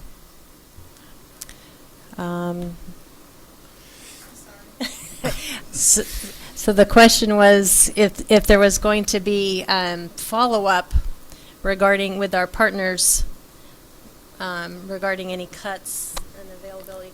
I don't know if you want to jump in. Yes, we talk about where the gaps are, and then we meet by department, depending on what agency it is and what direct services they're providing to either students or families. We meet and iron out, what can you offer, what do you bring to the table, here's where our void is, before we bring you all back our bundles. Okay, thank you. Yes, and that's in the summer. We typically bring them around June, July. Okay, thank you. That is my last question. Are there any other questions before we let Ms. Hernandez sit down? So I guess this is a question more for the board, but can we talk about how we want to do this in terms of having more clarity for the community next year and a lot more detail? Because, for example, multi-year information, cross-district comparisons on all parts of our budget, more granular understanding. Someone asked about what is our tech cost? Like, how do we just give the people an understanding, give our community members and us a really deep understanding of our budget and the financial health of our district, so that we can make good decisions, because I do not want to get to a point where we have only 3% reserves. Yeah, I think this is an appropriate forum for us to give some feedback about things that we want to see for future budgeting processes as we're looking into next year. But I also think that another appropriate avenue is at the last board meeting, we did discuss that you brought up a financial oversight, or whatever we want to call it, a committee of some sort, an ad hoc committee. I think that would be quite a good place to have that discussion about what that could possibly look like for the district. Obviously, that ad hoc committee would provide recommendations, bring it back to the board, and then you would get full feedback. But the ad hoc committee space has actually proved quite fruitful on the housing ad hoc committee, where you can have free-flowing discussion. You can lean on experts in the community. You can have discussions with district staff. I think that's also one avenue. But yeah, if there are specific things that you want to see, absolutely in your comments you can bring that up. Dr. Beal? So, in listening to Steve Venn speak about this, I think we are talking about a strategic plan, right? And so I feel that that's what we and the community are asking for, that if we say we need to cut 10 million and we say, okay, so much is going to come from goods and services, so much is going to, that we understand where we're cutting. So the survey, I like the idea of having a survey. I know I commented at the last meeting that the categories were so broad that it really didn't include programs within those categories that are going to be, that have, I don't want to say higher worth, but have more effective solutions for the students. And if we have to pick and choose, we do have to pick and choose. That is a reality. That if we had a strategic plan, we would be talking about these subcategories, and we would be, and that would be the discussion, and the stakeholders, teachers, students, families would have a place where they could give us feedback and say, you're going to cut this program, but why? And so that when we end up on March 11th or June 15th or whatever that date is, that some of the things we know, we have to make this decision. So really trying to move into that strategic plan, whether it is, kept in the ad hoc committee to set up that process for this year and next, but maybe we could start something like that even in this year, right? We are making plans for the year after as a board and as a community, but I think we can start some of those processes now. When you say processes, is that like the financial oversight committee? Yeah, and even the discussions that we have between now and March 11th should have a lot more information instead of just big numbers and areas. That if we are making, when we make cuts, we actually make specific choices, and that conversation somehow doesn't translate to the community why we made that specific cut. What did we have to choose between? So I think more of that, as much of that conversation as we can have, and that conversation can improve as we go into our ad hoc committee. Ms. Munoz and then Ms. Caffrey. Yes, I definitely, can I be heard better? Yeah. I think, the strategic plan, as you mentioned, Mr. Vance, and then going forward, my concern about looking at past years is that COVID was so different, so much of it were like supplies, air purifiers and so forth and so on, that in terms of this year, next year, the following year, what we're looking at, and then of course with the raised salaries too, and so that way we're learning it as a board, and the community is also learning it at the same time, to provide more transparency is what I'm looking at in terms of making decisions as a board member. Ms. Caffrey. They said what I wanted to. Okay. I appreciate the discussion to this point. I wholeheartedly agree about a strategic plan. I agree about us setting up some of those systems, like the Finance Oversight Ad Hoc Committee, if that's a place that we want to go. I think we have that discussion. I also do want to say that I personally want us to look at in-house counsel. I think it is a way for us to save money. We're going to have to contract out from time to time for legal services, but when you look at a salary and benefits, especially for the little things, like when we have questions about Brown Act, when we have questions about procedure, when we have questions about components that aren't specialties, but rather just about legal opinion on education, I think that those are places where we can save quite a bit of money. And it's also nice to have access during board meetings or during those ad hoc meetings to try and get some legal advice that I think in the long run might save us some money. And if we go that route, and let's say we look at it, and to Ms. Caffrey's point, we compare that to what we've been spending previously when we're contracting out for all these services, and we find out that we're not saving money, there's nothing that stops us from going back to contracting out for services. So I do want to highlight that. Dr. Beal? So I'll just add on to that comment, because we are talking about how we can save money. So we have this budget and it's this structure.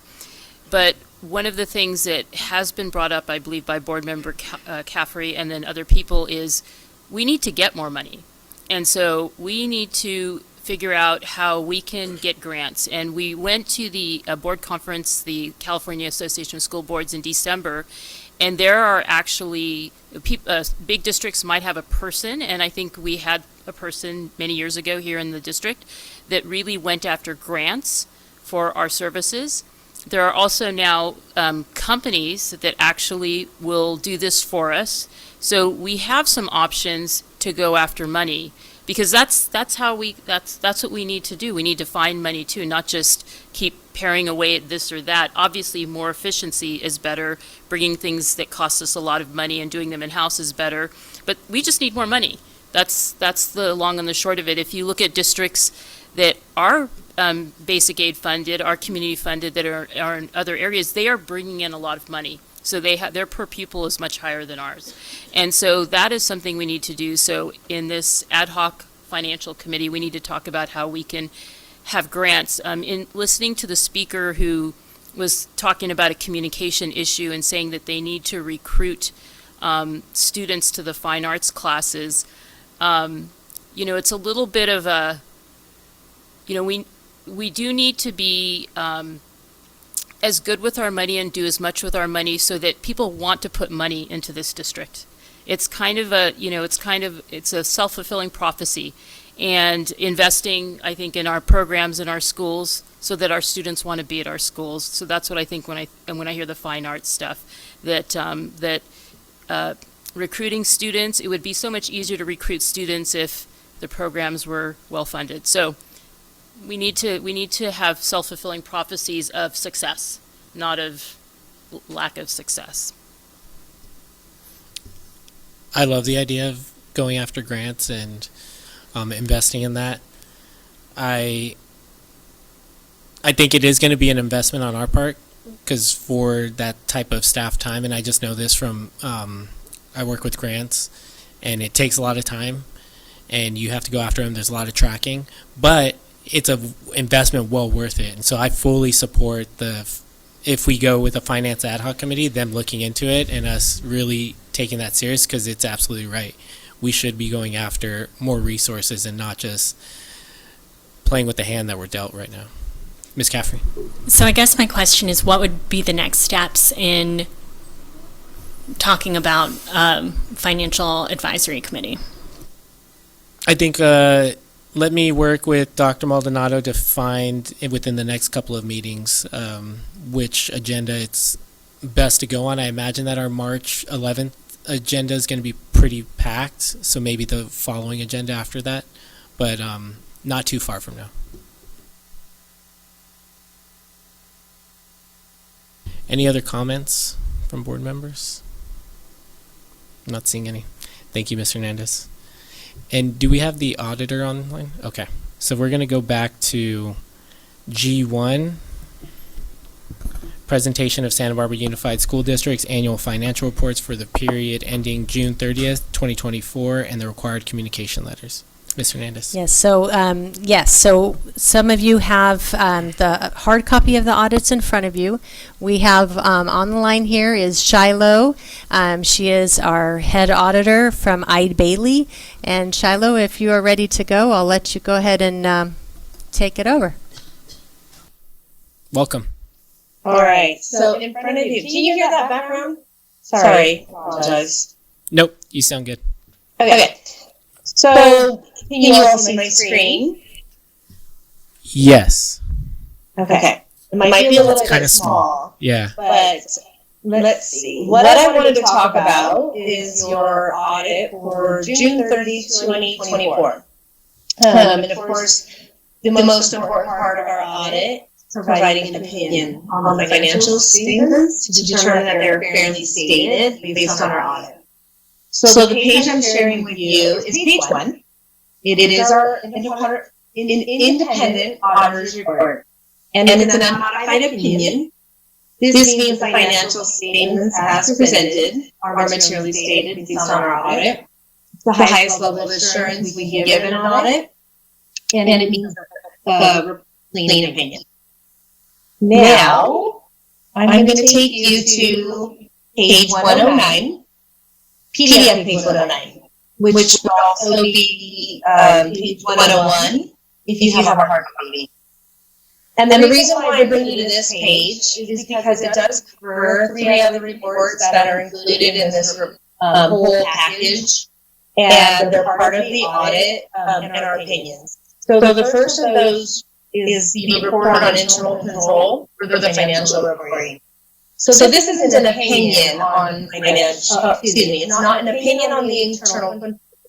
Rather, it's a report on internal controls that could be identifying control deficiencies that rise to the level of significant deficiency or material weakness. We are required to report those too. So we had one audit adjustment in the financial statements that basically resulted in a material weakness that is in the following pages of your report. I won't go into details unless anybody has specific questions, because I'm thinking you had a chance to look that over. The other report that we provide for you is a report on federal programs. And in the federal programs, we're providing an opinion on the compliance, as well as a report on the internal over your program account. So it's in your federal opinion, it was unmodified. That means we did not have any non-compliance identified in the programs that we audited.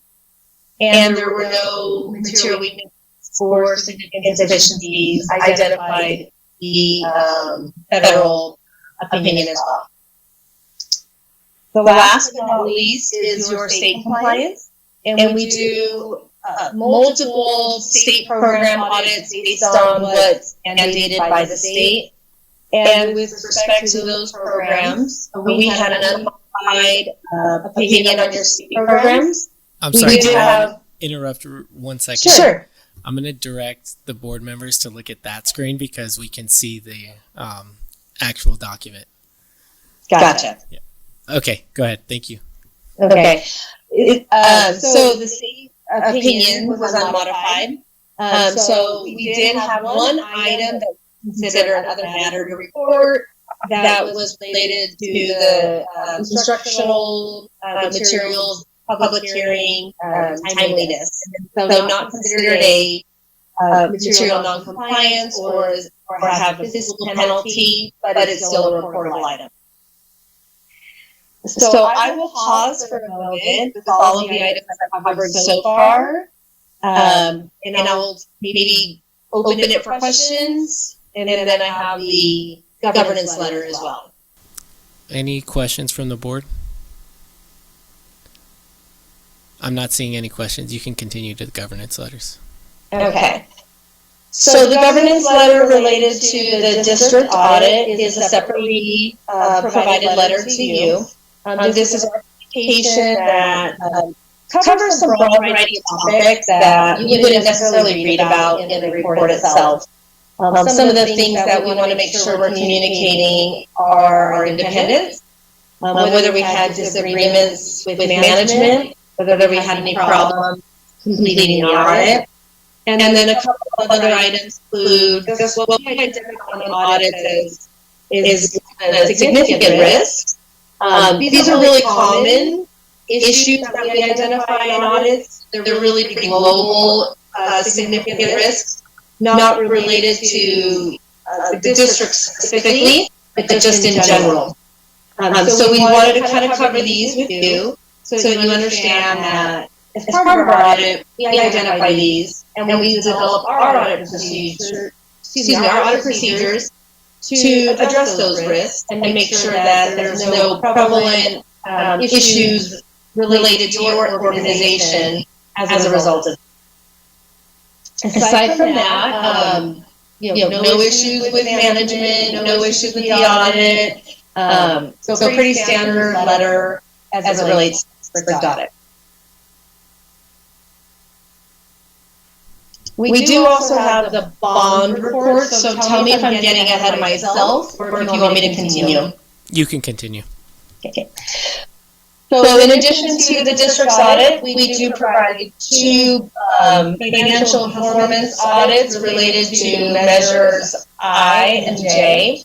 They're two separate reports. I won't go through them individually because the results are the same on both. So in general, I'll cover the highlight.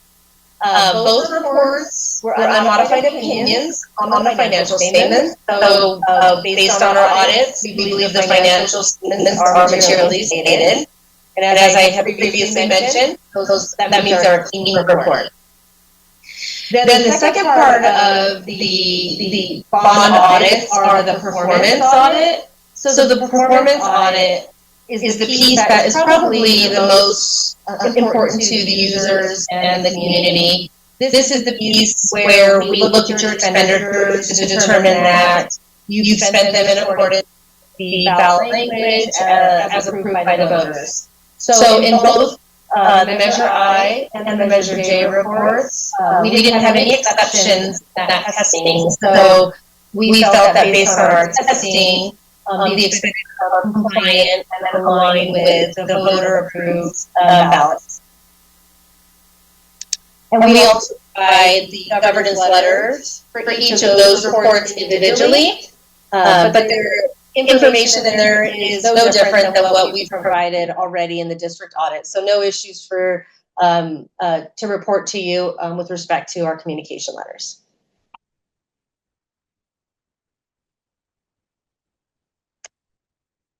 And I will turn it back to you for any questions.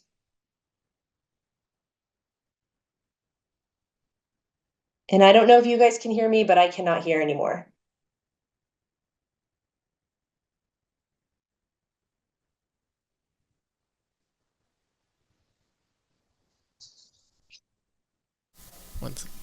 Oh, there, I can hear you again. You can hear us again? Yes. Okay. Any questions from the board? No questions. Thank you so much for the presentation. We appreciate you being. Oh, do you have a question? Just have a comment that I want to thank the finance team for doing an amazing job. And I know it takes really meticulous work. So thank you. I mean, yeah. Thank you so much for being here tonight with us and sharing the reports and the government. You're welcome. Have a good evening. You too. All right. And so that concludes G1. And so now we are going to go to G3, Budget Sustainability Report, Special Education Finance. Welcome back. Feel like I never left. So this is the budget sustainability report regarding special education. I had promised you a few months ago that we would bring the amazing SELPA team here to talk about special ed finance and how it's very nuanced. It's very different than just when we talk about education finance in general. It's kind of different than other industries, but the special ed side of it is again different. So I would like to introduce the amazing SELPA team. I'm going to call up Dr. Ray Avila. Welcome, Mr. Avila. Thank you. Thank you, Kim. Good evening, members of the board, Mr. Vince, and Santa Barbara Unified staff this evening. Thank you for the invitation for us to be here to present from Santa Barbara County SELPA. With me this evening, I have Rachel Weigel, and she's our Chief Business Official, along with our coordinator, Jennifer Connolly. And Rachel will be presenting in a little bit right after me. So highlights of special education in relation to finance. Right here. Got it. Thank you. Okay, first of all, because I know we have some new board members, what is a SELPA? SELPAs are Special Education Local Plan Area. That's what it stands for. SELPAs were produced back in the 70s, 1977, to be specific, via legislation. We have approximately 135 SELPAs throughout the state of California. And SELPAs just genuinely believe that all students can learn. We are here to support students, staff, and families in regards to students with disabilities. And we truly believe that they can become contributing members of our communities. So Santa Barbara County SELPA's a little unique. Out of those 135, there are 6 SELPAs that are joint powers agencies. The rest of the SELPAs belong to their county office of education. So decades ago, this SELPA in Santa Barbara County became a JPA. And at one time, we were connected to the SBCEO. Being a JPA doesn't make us any different, though. We all have the same goals as the other SELPAs throughout the state of California. We have a board that we report to. Our board consists of 8 superintendents from our county, and those 8 superintendents represent different regions of our county. What do we do with a SELPA in general? I mean, I could go on and on this evening, but I'm going to limit it to just advisement, first and foremost, of federal, state, and local funding, the regulations and laws around special education, and supporting students, of course, students with disabilities. We follow what's called a local plan, and that local plan is very similar to your district's LCAP. So it's made up of language that involves actions and goals and so forth. We also have a procedural handbook. And we represent 25 LEAs here in Santa Barbara County, 20 school districts, the SBCEO, County Office of Education, and 4 charters. I wanted to highlight that our SELPA, along with the rest of the SELPAs throughout the state, really support inclusion, and we want to just highlight tonight, what does an inclusion classroom look like? Well, it's not always a classroom, it's expectations, it's access to the curriculum and resources, it's the practices that a district chooses to implement that are very student-centered, and then, of course, we have the inclusive classroom environment. So really wanted to focus on that. We collaborate with our colleagues at the county office on what's called the Inclusion Network. We have our next series coming up on February 11th, and I'm very happy to say that Santa Barbara Unified sends a very robust team of staff members to participate in the Inclusion Network. SBC SELPA, we do have programs and provide support throughout the county. We're very proud of our mental health-based program, classroom-based program called GROW, which stands for Growth Mindset, Other-Centered, Resilience, and Work Ethic. So for our students that are placed in the GROW programs, Staff are there to meet the needs academically, of course, but then provide that mental health support as well. We have 16 GROW programs throughout the county serving students kindergarten all the way through 12th grade. And some of those programs are regional, which means that a district that doesn't have a GROW classroom could refer a student to a GROW classroom in a neighboring district if it is a regional program. And that's through what we call the Individualized Educational Program process, the IEP process. But we also have non-regional programs as well that sometimes students get referred to in the same pattern, and they would just create an agreement with the district that is hosting the GROW classroom. Regional programs vary, and that's to ensure that the continuum of special education services are there for our students throughout the entire county. So wow, look at that. We have regional operators throughout our county. It's not only the county office, but it's also districts in our county, including Santa Barbara Unified. Santa Barbara Unified School District is a regional operator for the highlighted programs that you see there. And again, what does that mean? Neighboring districts through the IEP process can refer students into those programs if they do not have those programs within their own district or charter. So this evening, I've invited our CBO to come and talk the dollars and cents, just so the board has a good understanding of how regional programs are funded and supported. Hello, thank you for the opportunity to come and share with you today. Can you hear me? Okay. What you're seeing here is our funding model for how the regional programs are funded. And as a regional program operator, your district finance department lets us know how much it costs to run your regional programs. They also tell us who's utilizing the regional programs, and the costs are split up based on the district of residence that has students participating in the program. And those districts have to pay their share of the costs to run that program in proportion to their enrollment. So what you can see there is this is a vision program with orientation and mobility services, and it's a very low incidence need, meaning there aren't a lot of students throughout the county because the incidence of students that have visual impairment and these needs for services is small.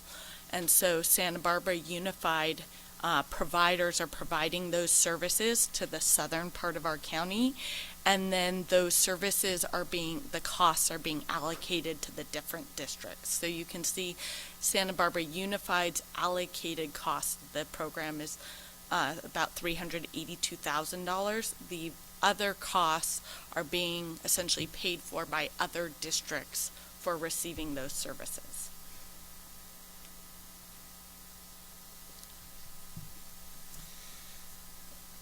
SELPA also supports non-public school residential treatment center placements. Some of our students need to have this type of placement based upon the IEP team's decision. This is the most restrictive placement for a learning environment that has a mental health milieu. How do we fund those placements? Well, we do create a cost pool of funds prior to each school year. And all of our LEAs in the county, those 25 LEAs I described earlier, contribute to the cost pool of funds based upon their ADA. And then when a student is referred to SELPA for a non-public school placement, and if that referral is approved, then, and obviously through the IEP process and the SELPA referral process, then the part of that placement is paid for out of the cost pool of funds. Okay. Rachel's going to talk about this next of SELPA NPS placement cost pool, so you have an understanding of that. Know that each district gets a certain number of slots funded for non-public school placements. Santa Barbara Unified has 4 slots that are funded.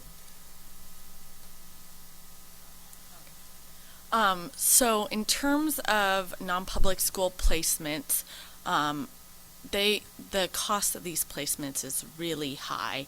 An annual placement cost can be anywhere from like $270,000 to $600,000 per placement or student for a whole year in such placement. This year, SELPA has a $2 million non-public school cost pool for mental health. Right now, about 1.86 is already encumbered of that. So this year has been the highest year of mental health needs. Right now, Santa Barbara Unified has 4 slots and is using all 4 slots of theirs in placement. The LEA has to pay the education portion of each slots, which is like kind of the basic education, and that's generally between $25,000 and $50,000 per year for a student in placement. And then SELPA pays the mental health costs and the residential costs of those payments based on how long the student has been in placement. So the first year in placement, we pay 100% of those costs, and then the second year, we share those costs 50-50. So then the district has to start paying for those costs, and then the third year, SELPA pays 30% and the district pays 70%. And so anything beyond those 4 slots or anything beyond 3 years, the district has to cover the cost of those slots. Similarly, there's a non-mental health cost pool. Those, the students that qualify for those are fewer and farther between. It hasn't been used this year and has a different cost covering structure. Okay, so here is our most recent update for non-public school placements. As you can see, Santa Barbara Unified is using 4 of 4 slots. The district estimated cost for those placements, your portion, is about $340,000, $341,000, and SELPA's contribution towards those placements is $824,000. So Santa Barbara Unified has a significant portion of the total non-public school cost budget pool that we have for this year.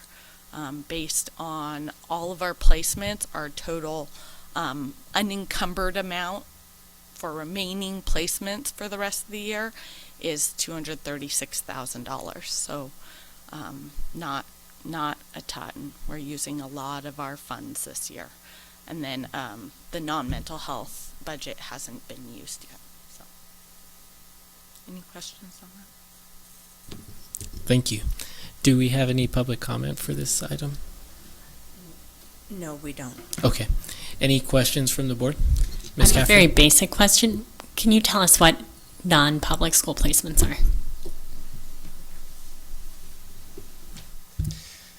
When a student, through their IEP, has exhausted the continuum of mental health services that a district can provide, then a non-public school residential treatment center placement is the next step. Essentially, that student is getting 24-hour support to be linked into not only their education, but for their mental health needs. Non-public schools, in terms of talking about the cost pool of funds this evening, is for students that have an emotional disability on their IEP. But there are other non-public schools throughout the state of California that focus on other disabilities as well. Back to the continuum of services, I mentioned the GROW program earlier. 16 of those classrooms. We take great pride here in Santa Barbara County and are so impressed with our staffs at all 16 of those classrooms and the districts that have those programs that we call GROW, because they are literally keeping our students here in Santa Barbara County, so we do not have to place them in a non-public school residential. Just to give you some numbers, just general numbers, and me talking with my job-alike colleagues in other counties, we have Ventura County to the south of us that essentially has twice the number of students than Santa Barbara County. We mentioned tonight we have 8 students in non-public school placements supported by our SELPA. The Ventura County SELPA has over 40 students. So, we would assume, well, maybe they have 16 to 20, okay? And then our neighbors to the north of us in San Luis Obispo County, they're half our size in student population, and they have almost 20 students in non-public school placement.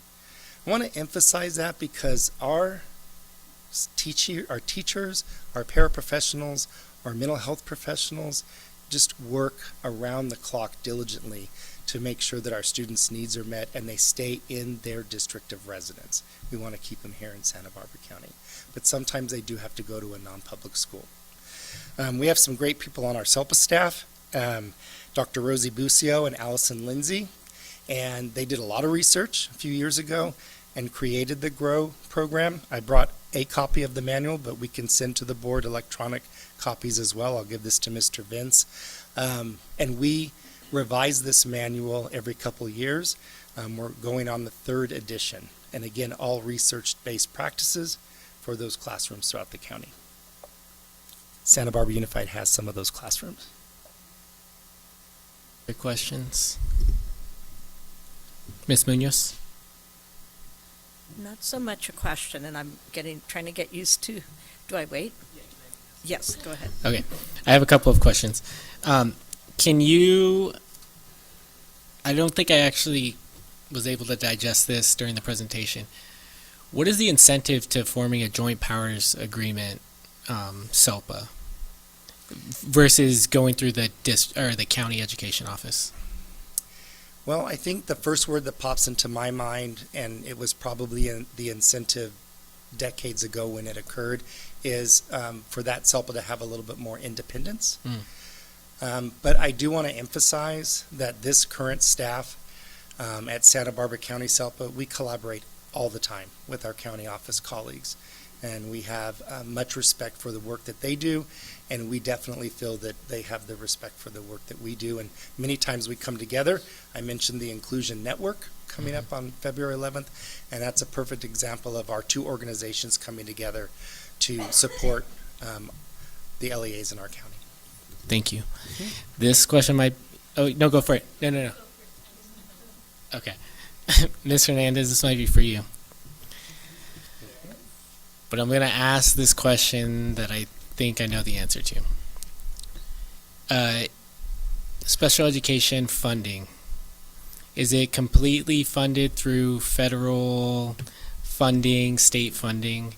And if not, where is the gap filled from that funding needed to pay for special education? Very good question. Can you put my slide up regarding the total cost? I brought with me tonight the total cost that we spent for special education last year. Next slide. I guess I can do it. Sorry. That one. Okay. So these are the actual costs that we spent in 23-24 as I pulled from a report that's in our budget that's called a SEMA. It's a lot of information you probably don't need, but these are our special education costs. So the total cost that we paid for special education was $38 million. I don't remember off the top of my head, but the amount of funding that we received from the federal government was around $3 million, and then there's a chunk that comes from the state. The rest of the money comes from the school district. And because the special education costs are on the restricted side of the budget, what we need to do then is go into the unrestricted side of the budget and do what's called a contribution. So you contribute money from one side of the budget to fill the gaps on the other side of the budget. So last year our contribution was $23 million. So that's to kind of show you that that we're not even close to being fully funded by the state or the federal government for our special education costs. We are not unusual. This is across the state, actually probably across the nation, is when the special education was mandated in 1977. So I think I remember off the top of my head.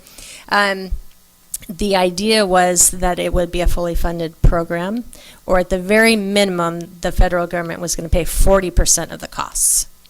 The federal government has never paid 40% of the costs. It's been more like anywhere from 10 to 12 to, I don't know what it is now, maybe 12%. The state pays another percent. And so the special education has always been like a three-pronged funding source where the school district contributes to pay for the rest. So what I'm hearing is that our contribution is coming essentially from the general fund. So when I'm looking at the budget and I see $23 million there, that's not necessarily true because that's our contribution to special education. Correct. Okay, thank you. Ms. Caffrey. So my question is for SELPA. So SELPAs support LEAs, which are school districts, and on our special education programs. Is that kind of the broad description?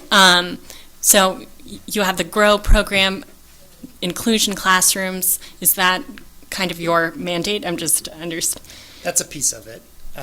But within special education, think of all of the guidance around special education.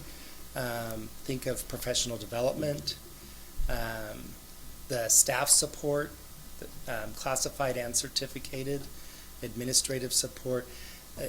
The list goes on and on for what SELPAs are mandated to do by the state in supporting all of our LEAs, school districts and charters. So one question I have is, I read in the 74 million in August that basically higher special education funding is not necessarily connected to outcomes in a district. So I'm wondering, does our SELPA look around the country to see what districts are really killing it? That was slang, but are doing extremely well for our special education students, and also spending in a reasonable way, and then bringing that information back to our county? I mean, I'm so glad you asked that. Yes, we do look nationwide. We look statewide as well. That's why our big focus is on inclusive education, inclusion. That's where we are seeing the results, but that's also with the assumption that a student with disabilities is given all the proper supports when they are with their typical peers in their learning environment. Wanted to give you a statewide average. Most districts across the state contribute about 65% now towards their special education programs. Wow, thank you. Mm-hmm. Dr. Beal. This question is for Kim Hernandez. Can you explain, I know you've explained this before, there's this budget issue that we cannot spend less than we spent the previous year. And the finer details I want to ask about is, we know that these NPS placements are kind of outside this whole area. Is that, I'm thinking, assuming it may be a wrong assumption, that they're not included in that figure because they're kind of outliers. But what does that actually mean? Like when the state or federal government says you have to spend the same, are they doing a per person number? Or is it just like, well, you spent 20 or whatever, 38 million last year, so you have to spend, it doesn't matter how many students are in the program. Can you explain that further? Great questions. Yes. So what you're talking about is the maintenance of effort. So, and it is a federal requirement, but we do it as a process of our budget in a state requirement as well. So we are looking at the federal government wants us to show, if once they take out the federal expenditures, what's left. And then you have to maintain that level of expenditures year after year.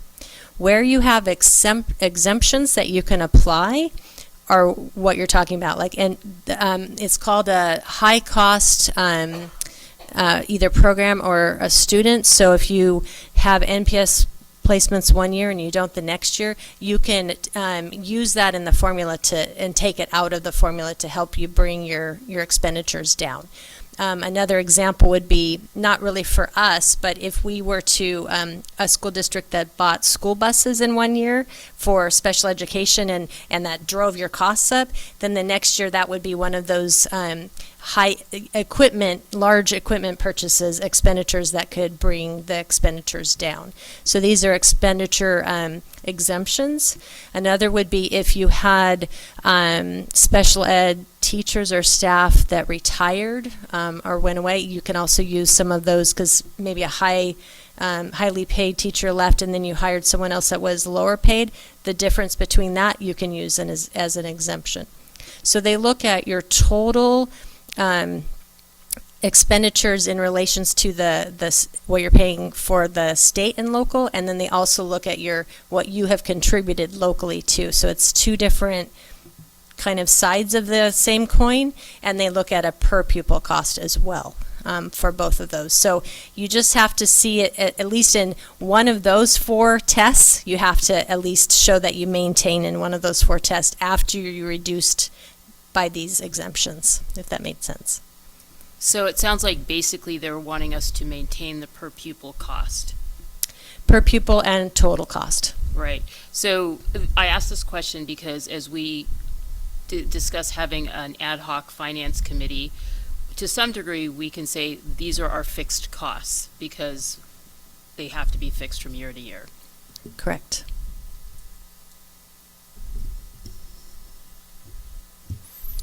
Any other questions? We can move on to comment, or Okay, you have a question? No. All right, you can sit down. Thank you, Ms. Hernandez. Do you have a question? Yeah, you can have a comment. She's going to sit down. Yeah. Go for it. Ms. Caffrey. Oh, so I was just wondering, actually it's a question, I'm sorry. But the SELPA, if basically what this article says is evidence-based reading instruction is really important in terms of special education students doing better. And I'm wondering if literacy support is something that our SELPA is looking into in the future, or if that's on our radar.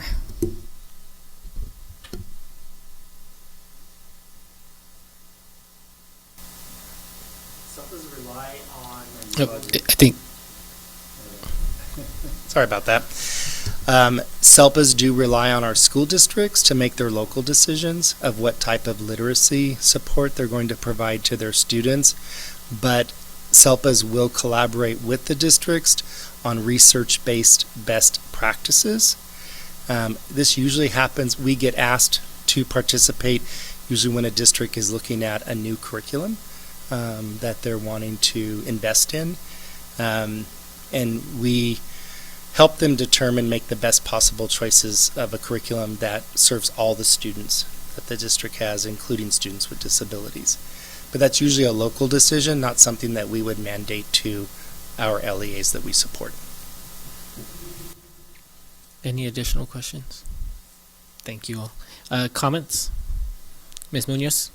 Yes, just a comment. I appreciate, excellent presentation, very understandable. My background is in social work, and previously with child welfare, where we would, I would work with Casa Pacifica, for example. So the fact that we have the GROW program and we're only using 4 slots is just amazing, honestly. So thank you for all the work that you do. Any other comments? Yeah, Mr. Vince. I just, first off, thank you both for coming this evening and providing this information. It's really helpful. I just wanted to remind the board that Dr. Maldonado and Ms. Hernandez, for the first time this year, has been providing these sustainability reports. So we know that understanding the budget is a very complex process. And just this is another thing that has been taken in terms of educating you as well as the community around this as we're going into these times. So I just wanted to continue to remind us of that. Yeah. And I appreciate that. And I just want to thank you as well for being here and for the presentation. I think this colors even more of my perspective on special education, something that I haven't seen on my 2 years in the board, and gives me a little bit more context and depth about special education. I will take you up on the electronic copy for the book, please. And I think just understanding too that piece about the funding mechanism, the fact that the average is 65%, that is a lot of money that is being contributed from the general fund. And for us, 23 million, and I think that was some of the miscommunication last year, right? Is that the contribution piece is misleading when you look at the general fund budget and the unrestricted part, and it looks like we have more money than really 23 million of that was spoken for.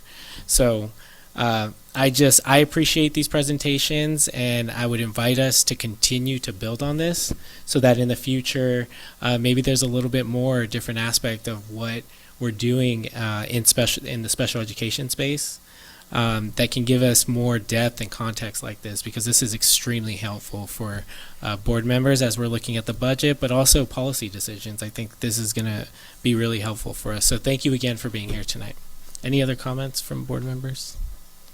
All right, so we will close out G3, the Budget Sustainability Report. We are going to take a 10-minute break so that we can stretch and move. We can get the blood flowing. And so we'll be back at 8:03. Welcome back, everyone. We're going to resume this meeting at 8:05.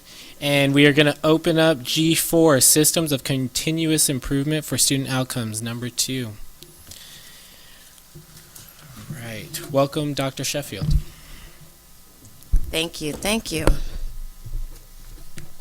open up here.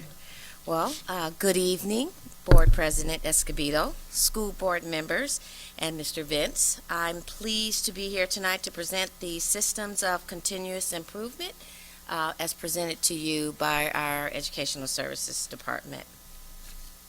I have the slide control here. And so I'd like to begin by sharing the lens through which we do our work.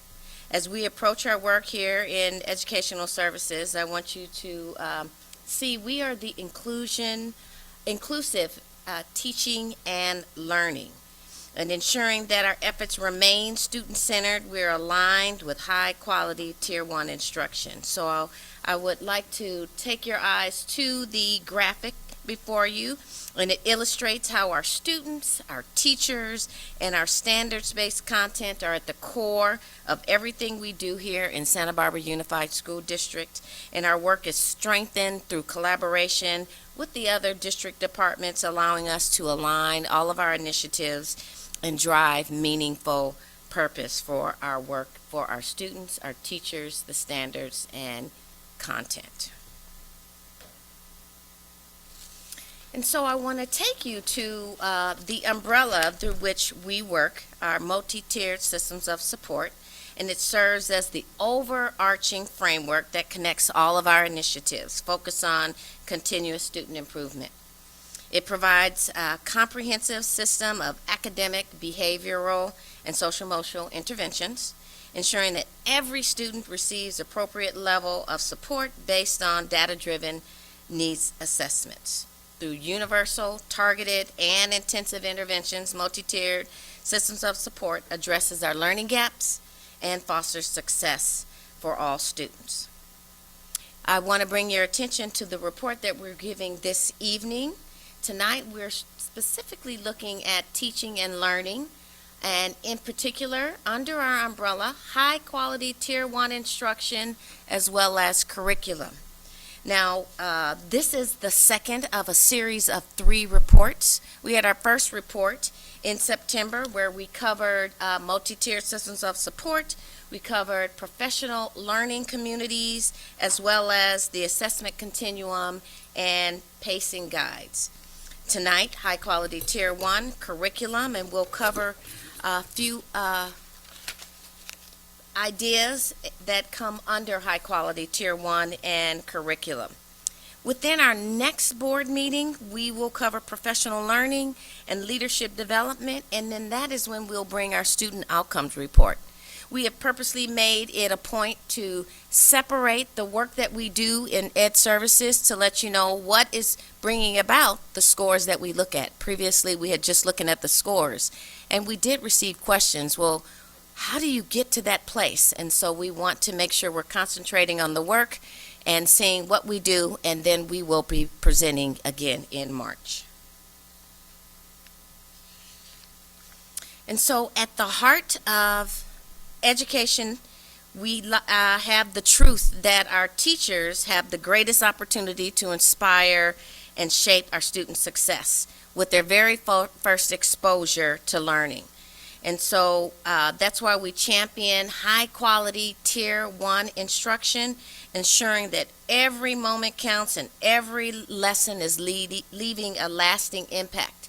And so we say first instruction is the best instruction, because the first time they have that opportunity to grasp the student is that first time, and we want to be more successful at that time before we have to move to tier 2 or tier 3 support services. Here we're looking at our high quality tier 1 instructional roadmap, and within that roadmap we have our ABCs: academics, belonging, and collaboration. And throughout that roadmap, we take a look at data to drive our decisions. So within that road, we use data all along, whether that be state data that we are utilizing, our informal and formal assessments that our teachers develop. Those are the things that's going to help us make our decisions, and using our professional learning communities as we go back, take a look, reimagine what it may look like, and take it back to our students again. And then we will speak to in a few slides about our Santa Barbara Unified Instructional Framework, how we're building out this roadmap so that all teachers and students, as well as leaders, know exactly what should be happening in each of these key areas. So as we talk about high quality tier 1 instruction, I want to introduce or share more information about 2 concepts. One is universal design for learning, as well as integrated English language development. So we're dedicated to ensuring that we're providing this high quality instruction using UDL practices. And it's a framework that's going to make sure that we provide an inclusive learning environment to address the diverse needs of our students. And that goes for all levels of students, whether they are socially economically disadvantaged, whether they're an English learner, or our GATE students. So we want to make sure that we cover all those areas. We say that there's no average student. Our student comes with their own unique needs, and we want to be able to address those needs. Similarly, we want to make sure that we address needs of our students getting English language development. And so integrated English language development models a guide for educators to really combine content and language instruction so that every student, regardless of their English proficiency, can access rigorous content learning and meet learning standards. So that is taking that English, taking the content, and really identifying what that academic language is, and that benefits all students within that class. Here I have a great picture that we like to use called the curb cut effect as we talk about universal design for learning, because we take a look at this. If you see that that was primarily made for people that may be in wheelchairs, but it also can serve many other individuals. And so what is done for some really benefits all. And so not only does that person in that wheelchair benefit from that mother with her children benefit, individuals on bikes. I might have my luggage. I remember traveling and having my luggage and looking for that curb cut to get over that curb because it was pretty heavy. But we see that we're making it better for everyone.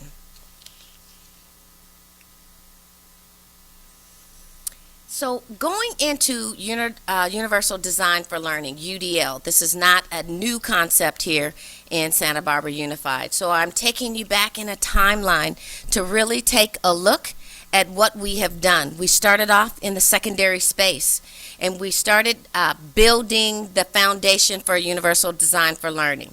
And so we talked about the what and the how of UDL. And we started to do this as we began to look at universal access, making sure we're taking the classes that we used to have a regular class, and then we'd have an honors class, and then we might have a support class.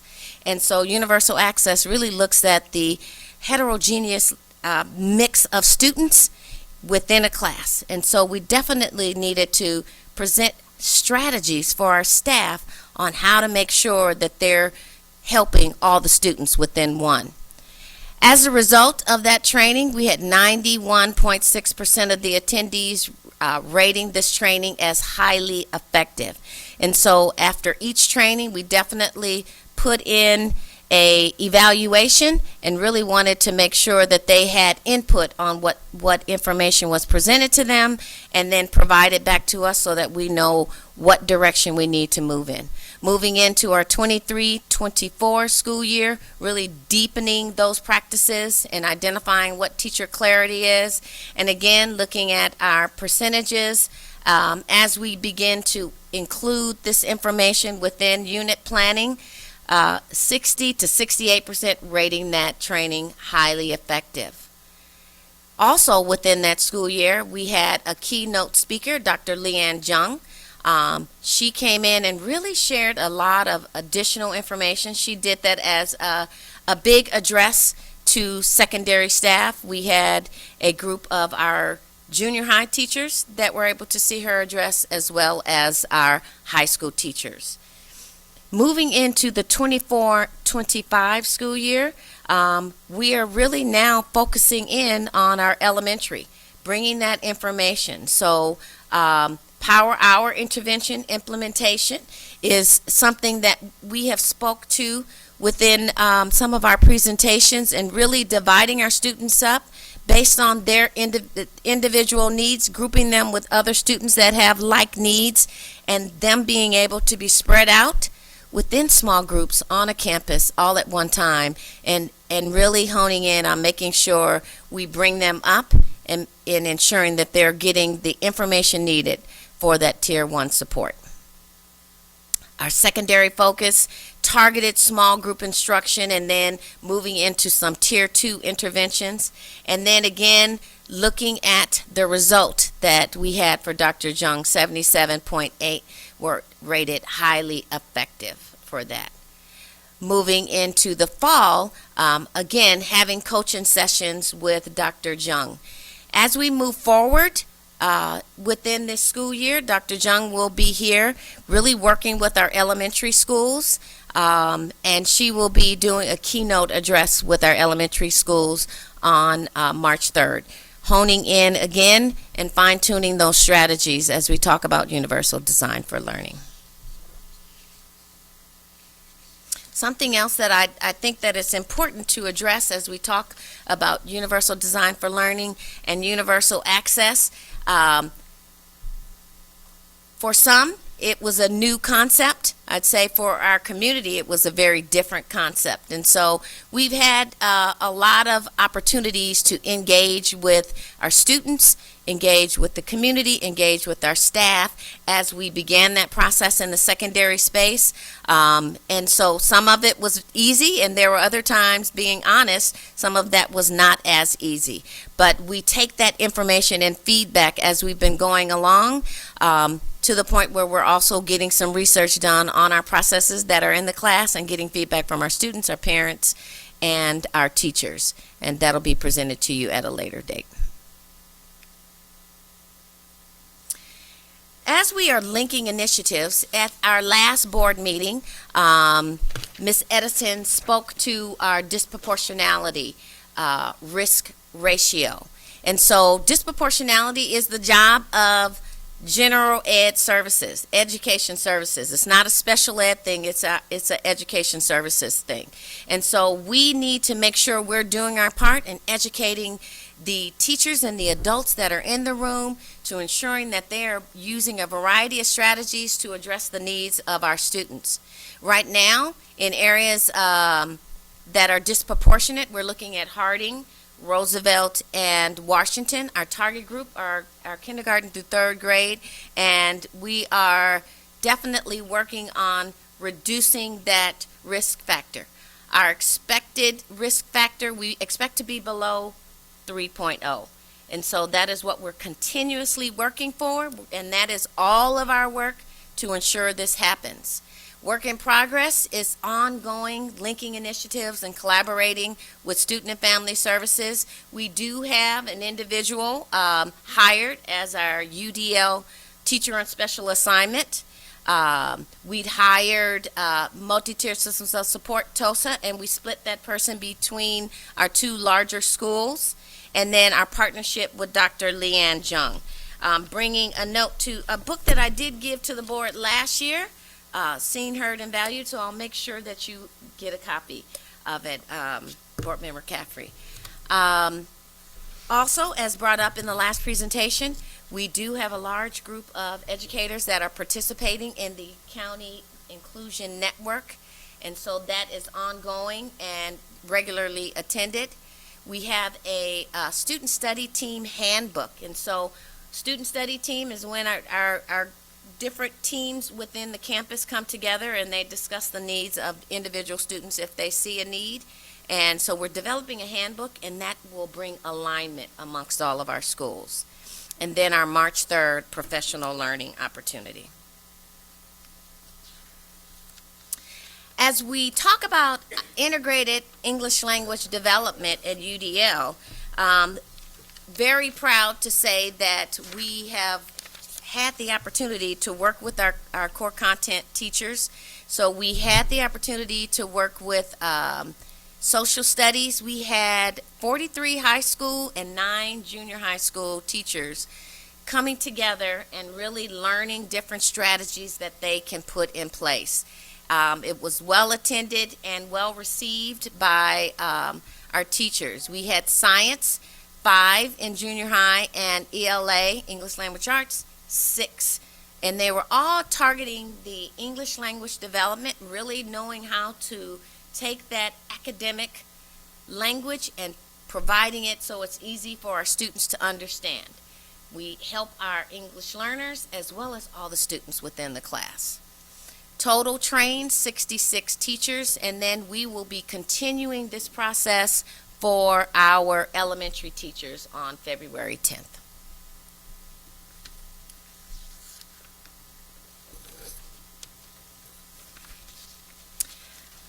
As we begin to take a look, what does this look like? We're intentionally ensuring that we have a process of informal walkthroughs and learning walks. So informal walkthroughs are opportunities for our site administrators to go through classes and really take a look. They're looking for the key areas within our high quality Tier 1 roadmap, and they're looking in the academics area, they're looking in belonging and the collaboration, and looking for specific items that have been highlighted within that roadmap to see if it's evident within the class. So these are informal walks, and the expectation is just to collect data as a site and then share that back within their teaching community. Another item that we do is we provide learning walks. And so learning walks are an opportunity for the school site team as well as district members participate within this. We collaborate on key areas that the school would like to focus on. Again, looking at that roadmap, and they identify as a school, these are the items that we want to look for. And so it may be, let's say, on collaboration. So they might be looking specifically for opportunities for students to engage with each other, engage with the teacher, and engage as a whole. And so whatever the school highlights, they identify that, and we do these informal walkthroughs. So it's presented to the teachers ahead of time. They know that the small teams will be walking the campuses. So far, we've had a variety of walks. We are working on 3 rounds per year per school. And then round 1 totals, we have elementary. Right now, that number is a total for what we were able to complete last year. And so far this year, we had 130 classes. But they have been a great success. And then again, that information is shared with the school site. And so the job in there, they identify opportunities and great things happening within the class. So we keep it positive, and we want to make sure that there's information that they can pull from that for the school to continue to grow.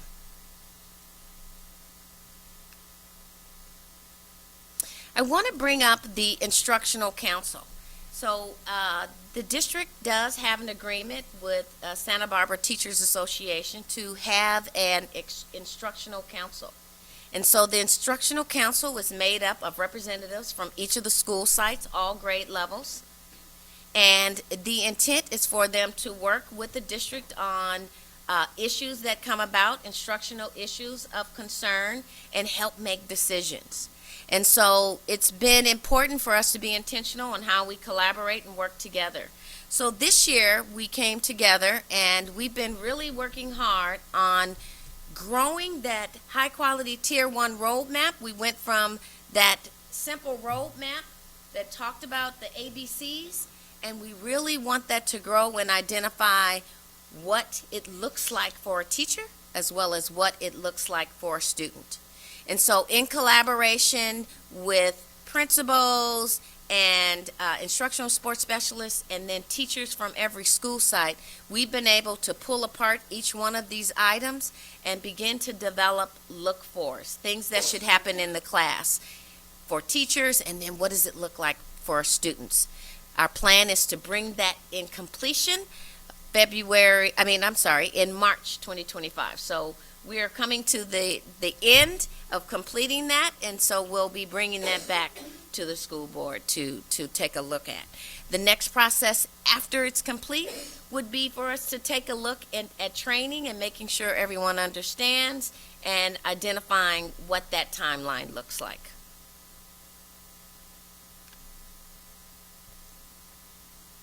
The next part we'd like to talk about is our phases of curriculum implementation. And so we've had a series of curriculums that has been introduced within the past 2 years. And so there is a process that we are definitely taking to ensure that we are all on the same page. That includes our teachers, that includes our community, that includes our leaders within that space. And so we use this material to guide us through our process. We have big curriculum adoptions. Most recently, number 1 is our English language arts curriculum, and then we are working on our math curriculum, some of our key areas that we're working on within the district. One thing I want to highlight as we talk about the curriculum is we have a culturally and linguistically responsive committee. And so this committee came about just really acknowledging the need to address our diverse population within our curriculum so that our students feel like they are safe and they are included. And so this curriculum has come about. We make sure that we have representation, and the curriculum really exposes the students to a group of diverse authors, characters, identities, and cultures. They look at key categories that contribute to the understanding and the opportunities to provide cultural responsiveness, and then they look at the language. And so very happy to say that we have a group of teachers that come. They are led by Dr. Martinez to really look at the curriculum. If there's something that needs to be addressed, they identify it. They might supplement the curriculum also to ensure that our students are getting everything that they need to navigate the curriculum that they're receiving.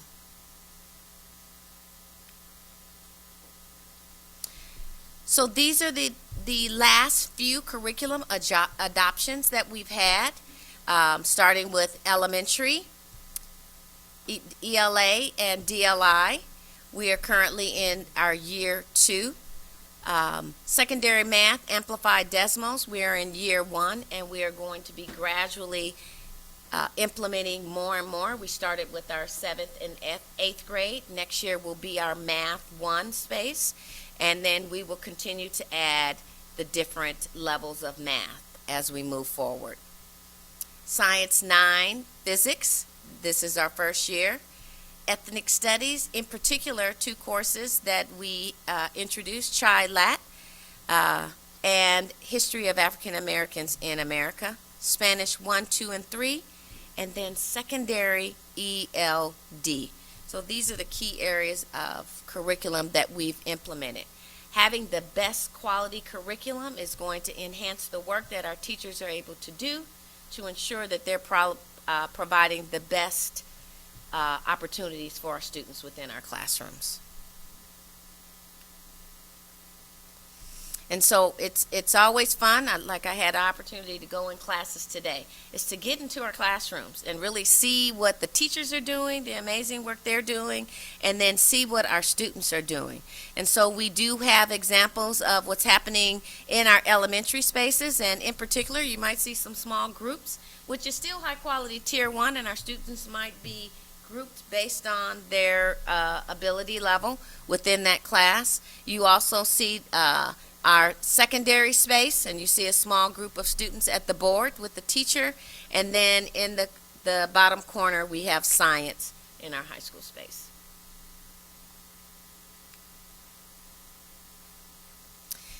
Wanted to make sure you are aware as we go through our series. This is number 2. Our 3rd report, we will highlight professional learning and leadership development. So when we talk about this high quality tier 1 instruction, when we talk about what's happening in the classrooms and how our leaders are directing the schools, we do provide these opportunities. So we'll deepen your understanding in regards to those 2 items, and we will also include the student outcomes report. In addition to that, what is coming, we have professional learning, and we will continue that process for Universal Design for Learning and IELD. We are continuing our process of perfecting our skills in professional learning communities at all levels, and we will always continue those classroom visits to make sure we calibrate and have the same understanding of what's happening within our classes. All right. Thank you, Dr. Sheffield. Thank you. Any requests to speak for public comment? No requests. So no public comment. Any questions? Dr. Beal? Questions or no comments? Okay.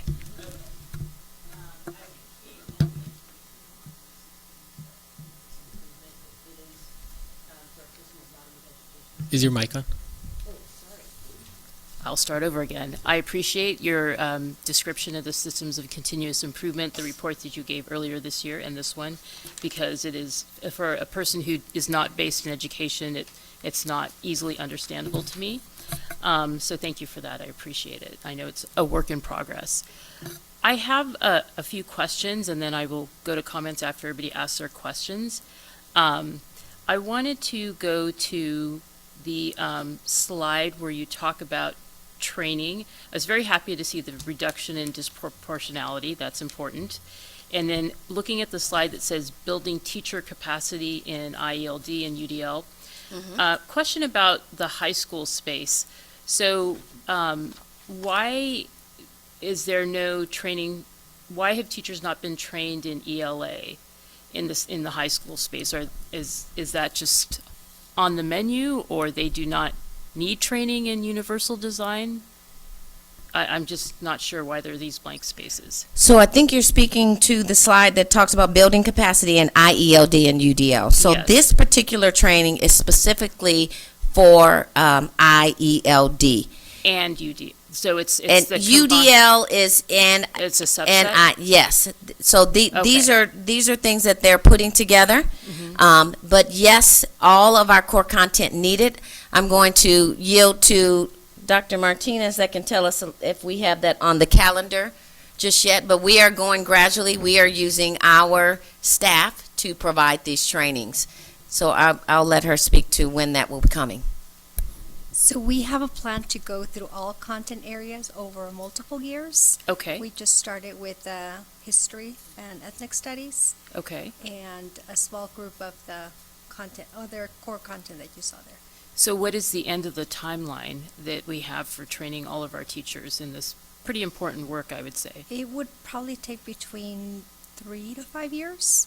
And that is because, Subbing them out 3 times a year is difficult in the sense that they are not in their classrooms, and it is a series, so it's kind of like revisiting that. So going through content areas, it can take about 3 years to get through the different content areas per year. We can definitely revisit that timeline to be narrower and sooner, but that would have to be depending on the other trainings that we have. okay, I mean, I do feel that as we talk about goal setting, we're talking about how to really target for high quality instruction in specific areas. And if we have to make some prioritization, that is a much bigger conversation. Thank you for that answer. But I do have another a question as we go through here. There is another diagram you showed us. Again, it's like the high quality curriculum, and this is more a slide on general training, right? Yes. So when we say elementary ELA, DLI, and it says 174 teachers trained in the elementary space, how many teachers are we talking about total in the elementary space that potentially could be trained? Is that all of them, 174? So for English language arts, our definite intent was to make sure all of our elementary teachers were trained on the new curriculum. Okay, so that's 174. That's the number of elementary teachers we have who are teaching ELA, 174. Yes. And they've all been trained. Okay. I'm not sure on the exact number. Okay. But we should be very close to 100%, if not 100% of those trained. And to be clear, when we talk about training, we're talking about they're being trained in the curriculum, correct? As opposed to foundational training in any sort of science of reading or in Gillingham. Do we have a number for the foundational training in elementary? Yes. Thank you. The number you see here, it is for the foundational training of when a teacher is first introduced to the curriculum. So when a teacher is first introduced to the curriculum, there's one level.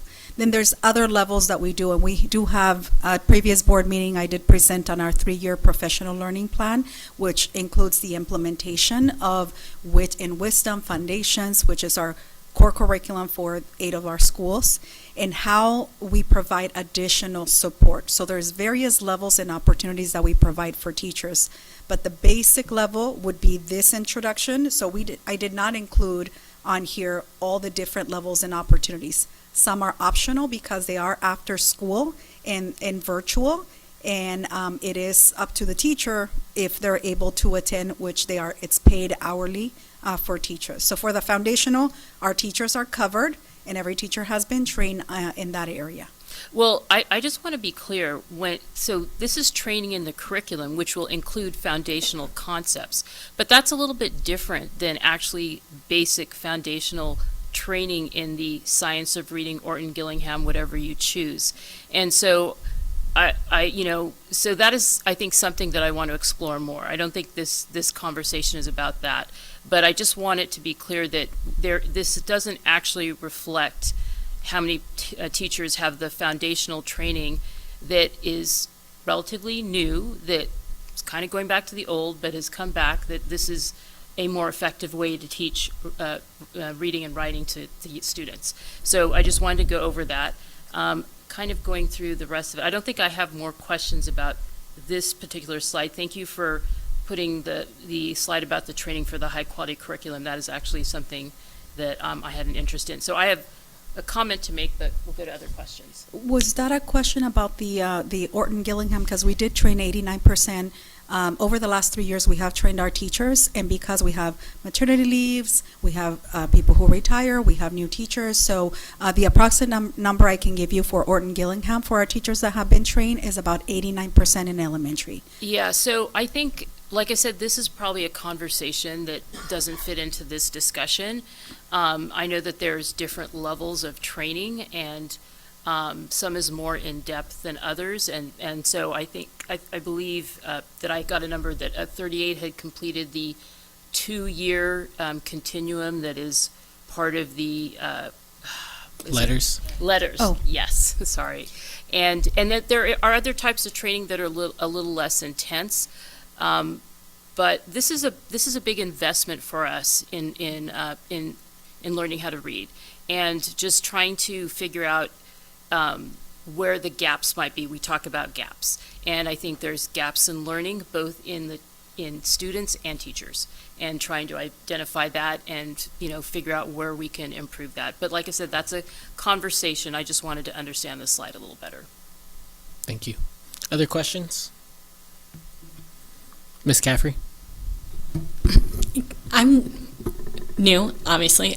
Can you explain what a disproportionality ratio is? How it's calculated? What do those numbers mean?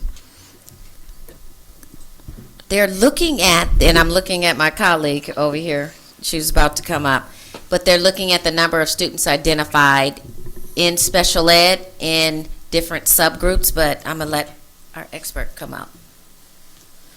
Not an expert. Dr. Carla Curry is the expert. She oversees special education. But disproportionality means that we are over-identifying students in a particular demographic under a particular code.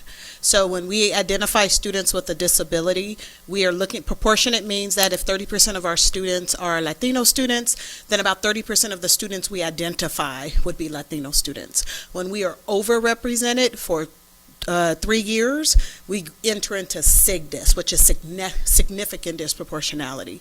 And what the slide is showing is that we're moving in the right direction. If the risk ratio is over 3, that's what gets us into disproportionality.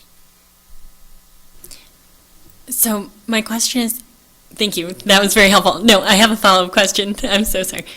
That was very helpful to understand what these numbers mean. Does that mean that the children who are not identified, do they still receive extra help? I mean, how are we, if a child would previously have been identified for special ed and now isn't, what is the reason? Are they still getting the support that they need? Absolutely, and we don't not refer or identify students to address SIGDIS. SIGDIS happens because of our process of identification and who's been identified. The remedy to that is not under-identify, right? So instead, it's to build a robust Tier 1, which you heard my colleague talk about, in general education, because we want to go upstream to prevent kids from even being referred if that isn't the necessary response for them. If it's not a learning disability, we want to serve them in Tier 1. So that robust work around UDL and IELD is really talking about what do we do for all kids, including kids who receive special education services. Special education is on top of gen ed services. It's not in place of. And 90% of our students are being served in the gen ed setting. So it really is important that we go upstream and build a robust system of support for kids. I would actually add one more thing to this as well. It's also the importance of building or strengthening our designated ELD and integrated ELD. Because what we're doing is we're just saying a student has a learning disability, but it's really a language acquisition issue. That's where the problem lies. So that's why we're saying we're over-identifying, or what Ms. Edison is saying, we're over-identifying kids who have this issue, which is not the case. So that's why you see it going down, is because we've been addressing this specifically and continuing to address this. Thank you. That's amazing. Thank you. You're welcome. Any additional questions? Not seeing any. Comments? Dr. Beal? So, again, thank you for all that information.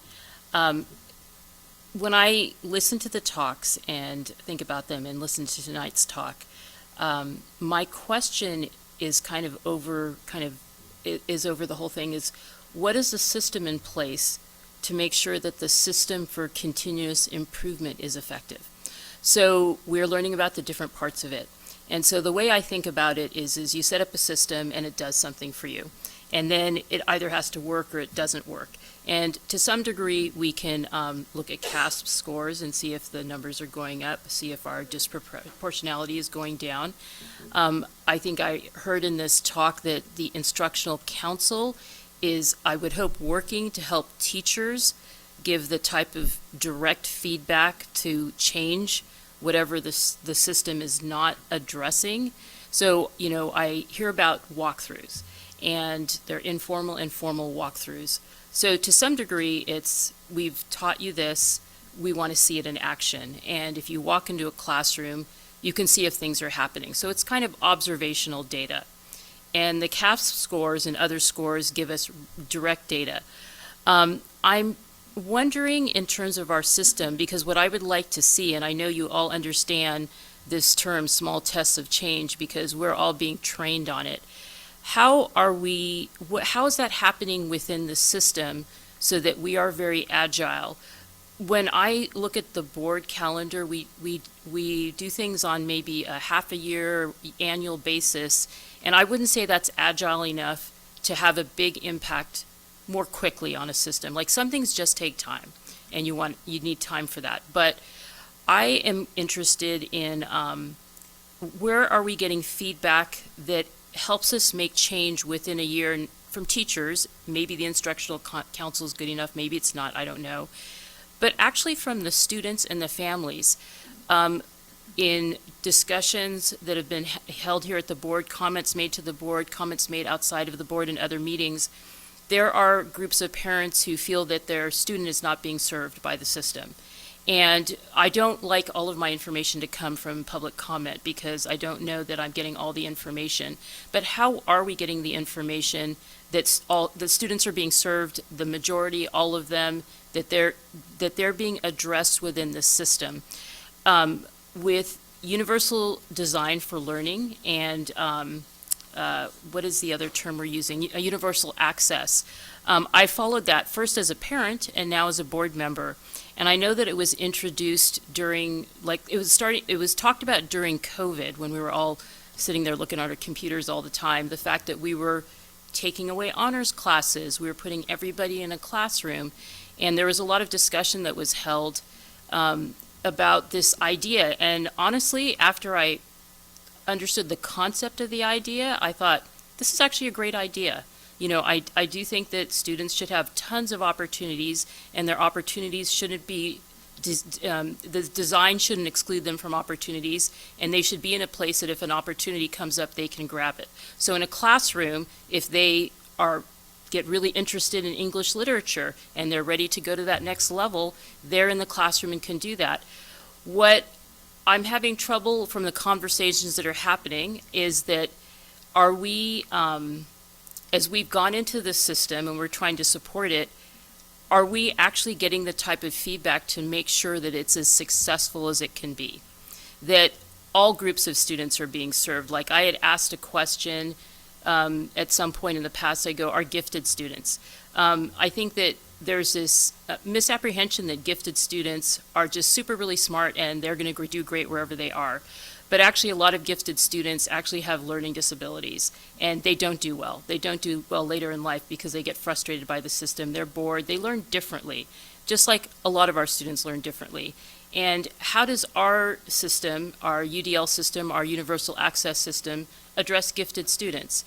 Are we reaching out to our EML parent families and students? And really, for me, there's not a lot of differentiation between parents and students, because parents are the stewards of their students. So they can speak for their students. Maybe they'll say too much sometimes, but usually there's something behind what they're saying that is part of their students' experience, and as students get older, they should be able to speak for themselves. So I'm just trying to learn in our systems of continuous improvement, is the system being examined, and is it giving us the right type of feedback that we can make positive change within the system? That's my comment. Thank you. Any other comments? Ms. Caffrey? I would just say great comment, Sunita. I'd echo it too. If there are no additional comments, thank you, Dr. Sheffield. We will close out that item and we will move to item G5, first reading of Board Bylaw 9323, meeting conduct. This is my item that I'm bringing to the board pertaining to public comment, and want to give a little bit of background on why I'm bringing it to the board for discussion today, and then if it sounds like we have some sort of consensus on which direction we want to go, bringing it back for another reading and ultimately a vote. So when I took over as board president during my first meeting, I made the comment that I want to center board business. And what I meant by that is not to dissuade people from giving public comment for items that are not on the agenda, because that very well may fall in board business. But for that given meeting, we have other items, other reports, focusing on student outcomes. We have an action agenda. And there were times since I've been on the board where when we have gotten to really meaty topics that we need to grapple with, topics where we need discourse, discussion, we need to push and pull on each other, we need to ask really hard questions, we need to provide oversight and verify some of the information, we need to educate ourselves one way or another through interactions with staff. And it is 9 o'clock, 10 o'clock, sometimes 11 o'clock, and that's when we're grappling with it after listening to many hours of public comment and understanding that we were not in the right headspace to have many of those discussions. Not to say that any of the decisions we made were bad, but I've noticed that when we're having those discussions earlier in the meeting, which is a little bit of agenda management, but so is this. And so what my proposal is to the board, and it's not final, but it's here for discussion and your feedback, is to say there were a couple of things that we heard last year. One, on our agendas, it says 3 minutes of public comment, and we, because of the volume of speakers, we changed it to 90 seconds many times. And I did hear the comment of like, I'm preparing this 3-minute public comment, and then it gets changed to 90 seconds. And this has happened to me too. I've given plenty of public comment and it gets changed, and then you're there frantically trying to figure out what is it that you want to cross out and leave out, and everything's important. And then you get all frazzled and you're not as articulate and as impactful as you want to be. So my proposal is 2 minutes, all public comment items, whether it's on the agenda or not on the agenda. For non-agendized public comment, it's some time limit. I have 30 minutes here, whether it's 40 minutes, whatever time that we want to pick, but I think it's up for discussion for everyone. So on the front end of the agenda, it stays similar to tonight's agenda, and we have our superintendent report, the school board member report, and then we have public comment for non-agendized items. And we would have 2 minutes for speakers up to whatever time that we land on as a board. And then we would pause public comment for non-agendized items. We're not saying that the rest of the speakers can't speak. They will have space in the meeting, but it's talking about going to board business, finishing out board business, having the discussions that we need to have, hearing the information like tonight, our board reports about what is happening in the district, budget reports, going to our action agenda items, while it's earlier in the meeting and we are a little more prepared to have those discussions. And then once we finish with board business, going back to public comment for items that are not on the agenda. For public comment, for items that are on the agenda, in which we will be discussing them, in which we will be making decisions on, there will not be that same limit. We are saying that for items not on the agenda that day, that we cannot make a decision on, that we can't really discuss, we can listen, and we should, and there will be space in the meeting for us to do that. But it's really centering the work that is here for our students, for our staff, for the work of the district, and still at the same time providing the space to hear from people and to hear that feedback. So with that, that is my pseudo presentation. But are there, I believe there's a public speaker slip? Yes, there's one. Okay. We will go to public comment. Okay, Mr. Joe Block. Welcome. Thank you. I appreciate your explanation, but to be honest, I'm rising to speak in opposition to this. Whatever the reasoning that you have, and I believe it's honest and I believe it's well-intentioned, it comes across as a way to reduce, not only reduce the amount of time the public can speak at board meeting, but makes it more difficult to speak. I believe that while the suggested changes may not actually run afoul of the Brown Act, it certainly violates its spirit. To me, public comment in general, not on agenda items, is one of the most, if not the most important function and right that the public has. This proposed amendment will limit that. I mean, we have to be realistic. People aren't going to stay to the end of the meeting. But let's look at the proposed changes one by one. First, the amendment seeks to reduce the time allotted from 3 to 2 minutes. This is unnecessary, as the board president already has the right to reduce the amount of time each speaker gets based on the number of people the president knows is speaking. This right to limit has been used repeatedly throughout the past year, and in fact, most times it was done on each board meeting. And to be honest, it angered a lot of people. I don't disagree with the reduction, but it did anger people because they felt like they were being shut down. Second, the amendment also limits the number of agenda items any one speaker may comment on. This potentially will force speakers not to be able to express opinions on important agenda items, as they now have to choose to not speak on something that is important to them or to the community. Even worse, the amendment makes multiple items on the consent agenda the equivalent of one item, and thus severely limits the ability to express opinions on multiple consent items, which are not one item. They are all different things. They're just under one category. The total time to speak, according to this, would be only 2 minutes for the consent.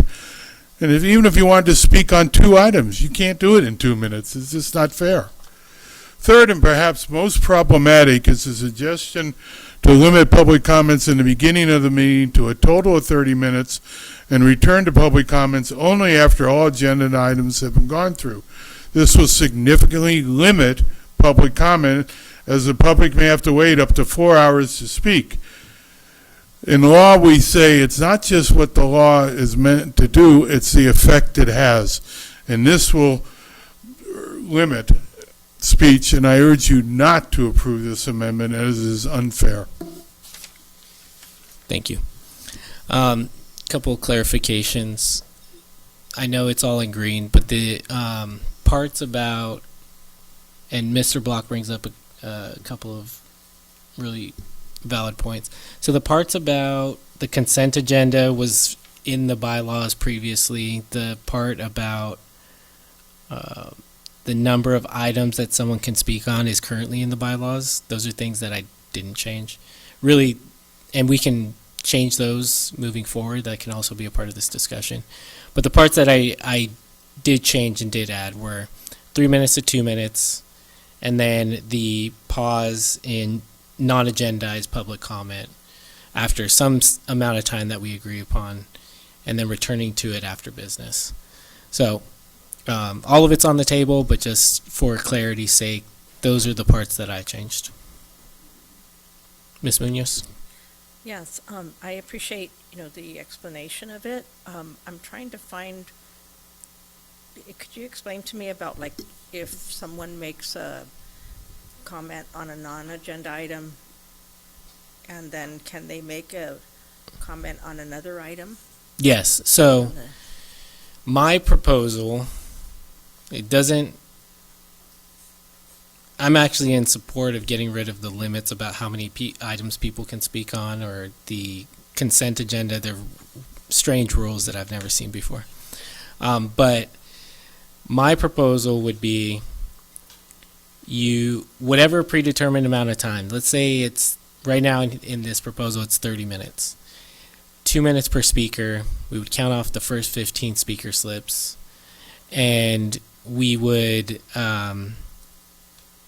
have public comment for that 30-minute period. We would then pause, go to our board business. Once board business is done, return to non-agendized public comment to finish it out. For agendized items, anything on the agenda, consent calendar, board reports, action agenda, we would not put a time limit for the total amount of public comment we would hear for those items. We would hear it out because those are going to be discussions that we're going to have, or decisions that we are going to make that night. So that's the proposal that I'm proposing, separate from what's currently in the bylaws. Dr. Beal. So I'm understanding the change. I guess I think the question that's being asked is, if we change it from 3 minutes to 2 minutes, are we limiting the amount that a person can say? I do know, as you have mentioned, that I've actually spoken to this board and other boards, and it is really difficult to come up with a 3-minute speech, a 2-minute speech, and a 90-second speech, and really have that important thing you're trying to say, and to find out literally a minute before you're supposed to speak. I used to practice. I used to time myself. It was crazy. So the 3-minute to 2-minute, I'm not sure. I think what I really wanted when I was speaking is to know exactly how much time I had and have enough time to prepare. And so I like the idea of saying, it's going to be 2 minutes. You had 2 minutes, 2 minutes. Say what you can in 2 minutes. And not taking that away from people, not making it shorter, because it is hard to speak, and a lot of people don't do it often, and they don't know how to reduce it, and they forget to say something they really wanted to say. So, because we do often have a lot of speakers, I could see why we would want to reduce it and see if people could say something in 2 minutes instead of 3. I think for most people it can be done, but that maybe is an assumption I'm making. I like the idea that we're going to keep all the minutes that anybody wants to speak on agenda items, because this is a business meeting and we are making decisions and having big discussions. And I know that if there is there is 2 to 3 hours of non-agenda comments that are being made, my brain is not working to discuss the important things. I literally forget to ask questions.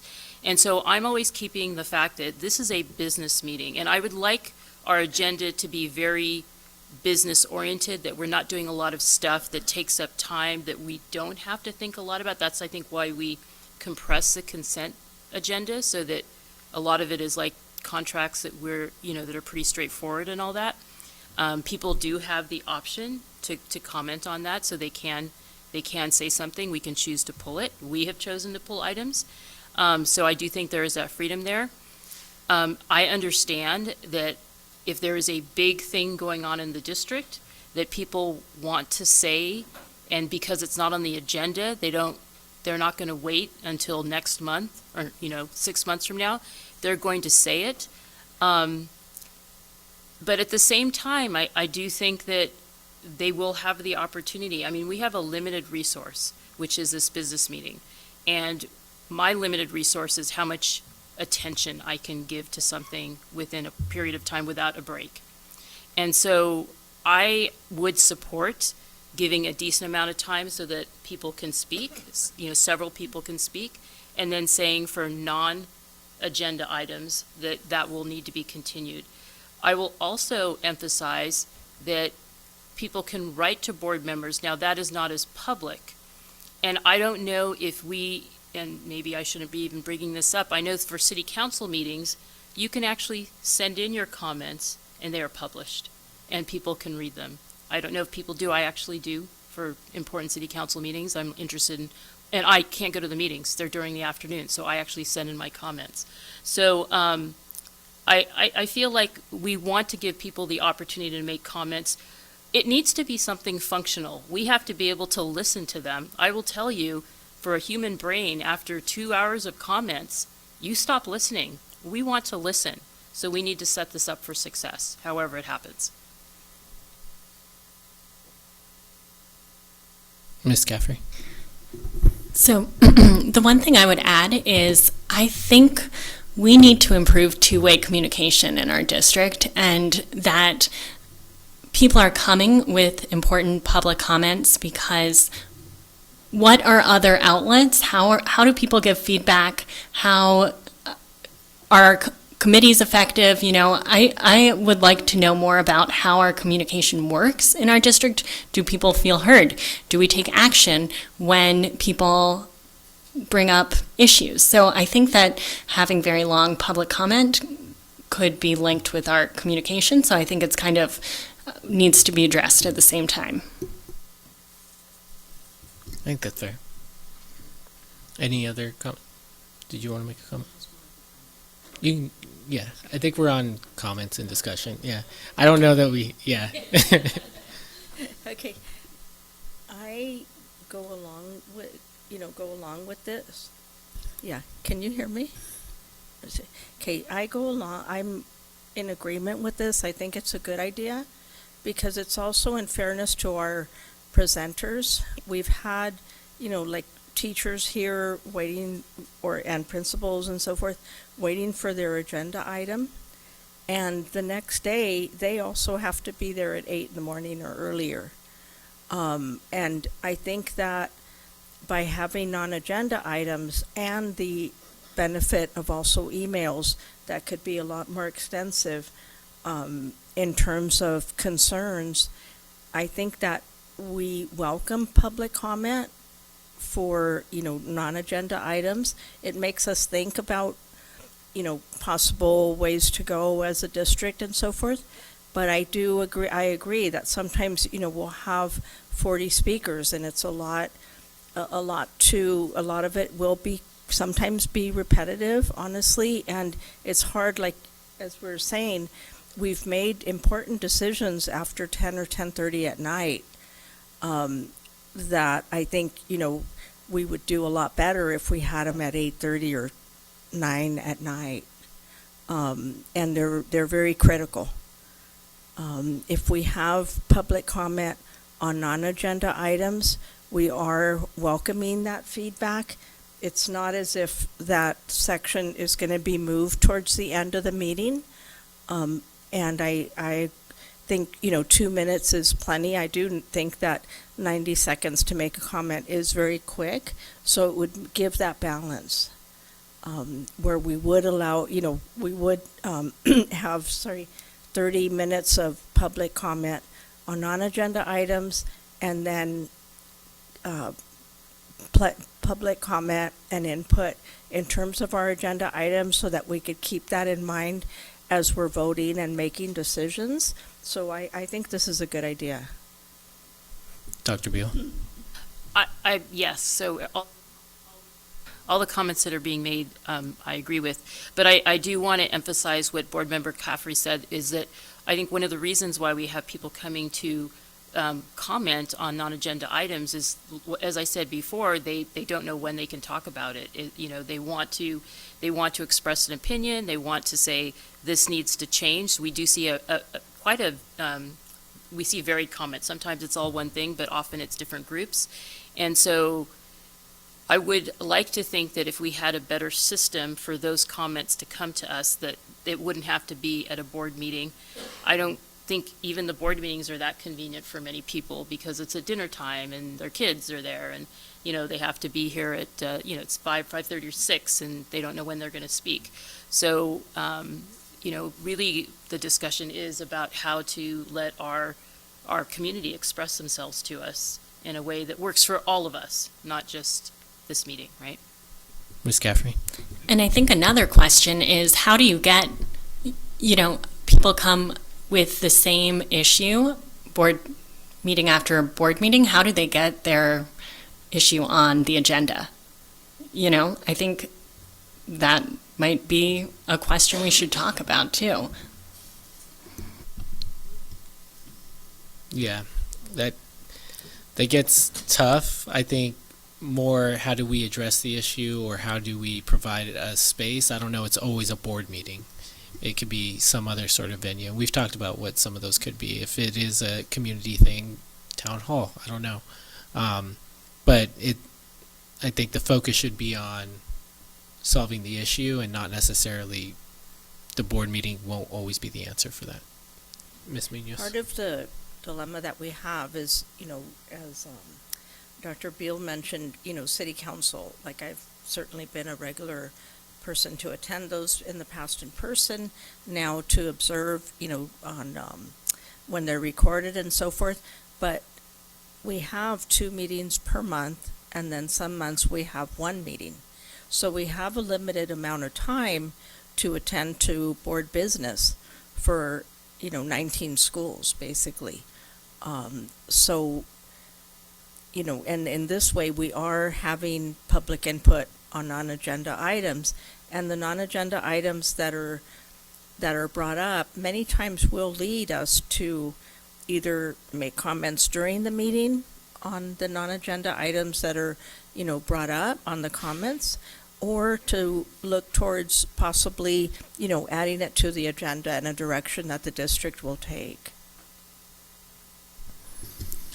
So, I'm hearing the comments. I want to maybe put on the table a couple of suggestions. I think I am in favor of getting rid of the limitations about how many comments that you can make on items. I'm in favor of the consent agenda piece of this policy going away. I'm also interested in what sort of flexibility we can provide. We have remote public comment.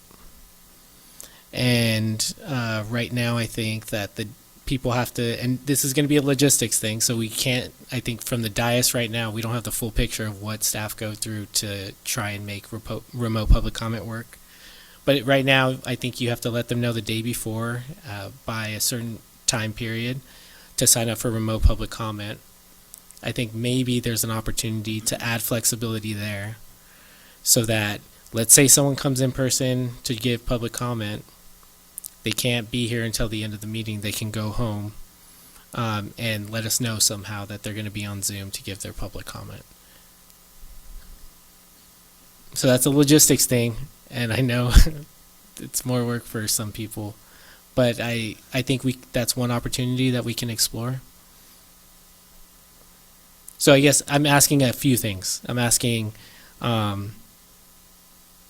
total number of items, removing that, consent agenda portion, removing that, and investigating flexibility for remote public comment. Mr. Escobedo, can I offer a suggestion for the group? Perhaps that you take the feedback from everybody tonight and create a few options to bring back for another discussion to go through as you start to narrow down to the point of what you would like, all of you would like to achieve with this.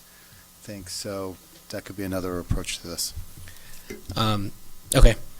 So with that, if we can get maybe just some feedback on those few items.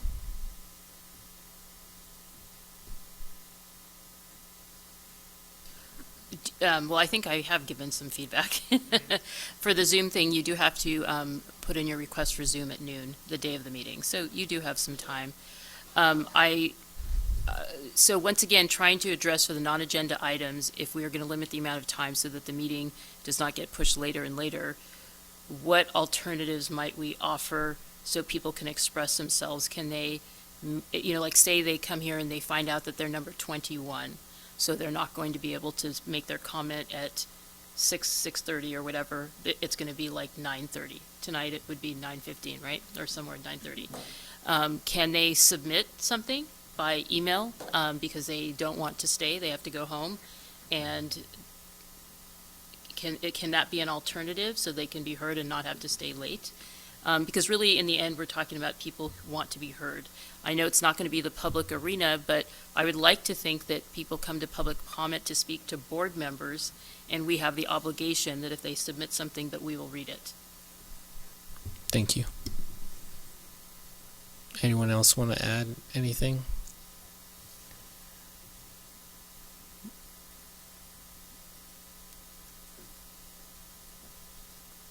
Ms. Munoz and then Ms. Caffrey. Certainly, I would see, I think, like if you want to give us several options, we could do that. Right, because that's right, this is a discussion item. We could look at, several items and then also possibly have you explore, would we be able to have someone call in that evening?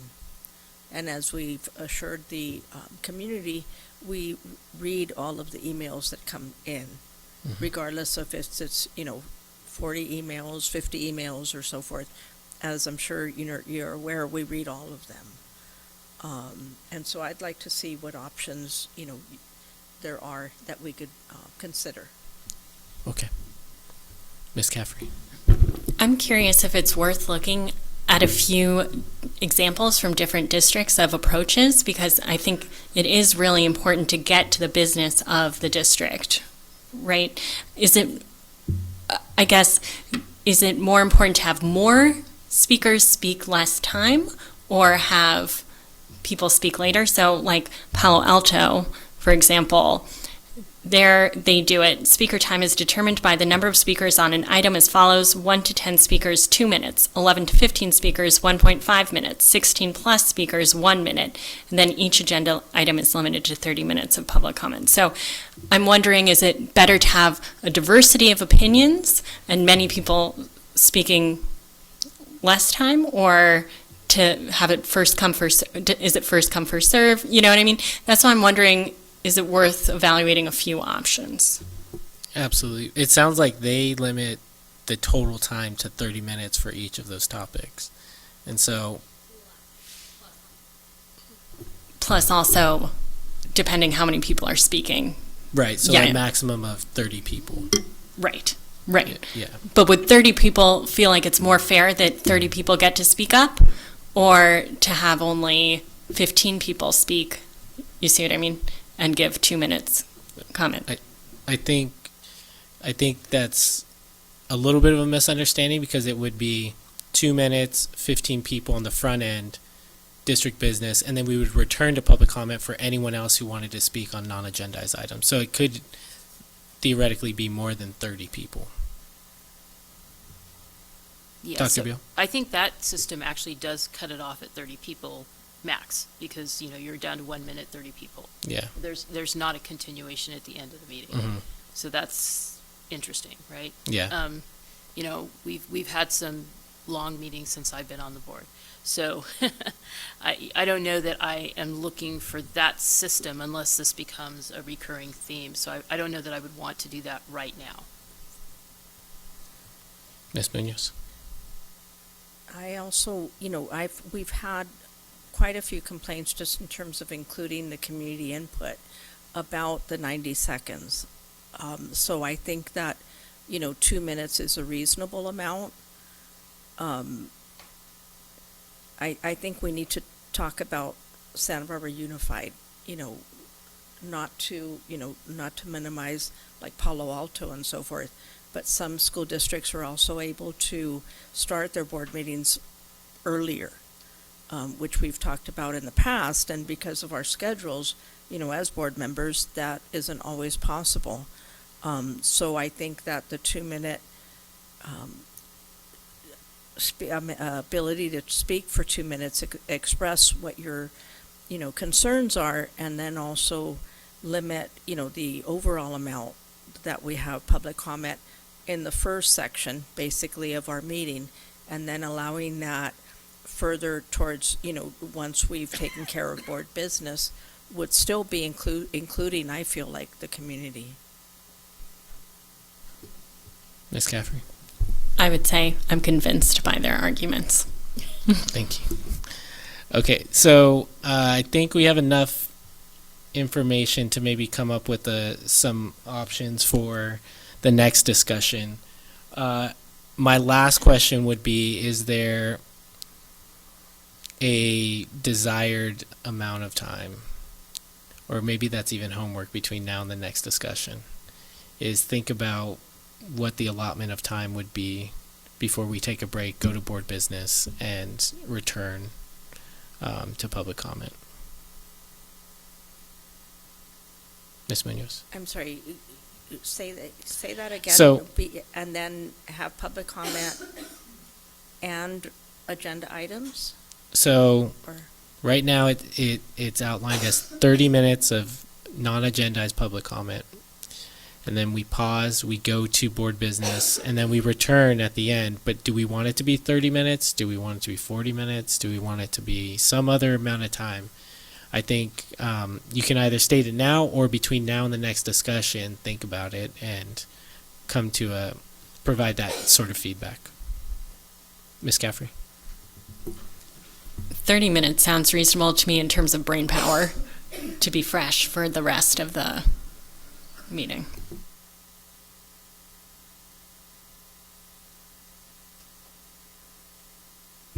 Any other feedback, or yeah, Ms. Munoz? Yes, would the other thing that I just thought about also is that will the public comment, on non-agenda items, will they need to put in a speaker slip before, early in the meeting, or? Yeah, it would follow the similar process. It would be first come, first serve for the first however many people. If it's 2 minutes, 30-minute, 2-minute public comment for a 30-minute period, it would be the first 15. If we change the time, that would change how many people.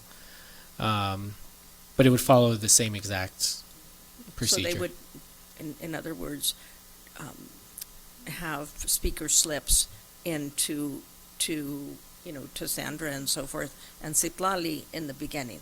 Yes. Right? Okay, Yeah. got it. Yeah, like for this evening, for non-agenda items, they had to have them in by 5:30, which is when we started the meeting, correct? Right, and that's true for even on agenda items, they have until we start that agenda item, which is a little less, you can't predict that, so that's a little more challenging. Okay, so it sounds like we have enough. We're going to go back, come up with some options, bring it back to the board. My request is that folks think about that time period for public comment, and then we will land in a place, and we'll have the luxury of having Mr. Banning here as well.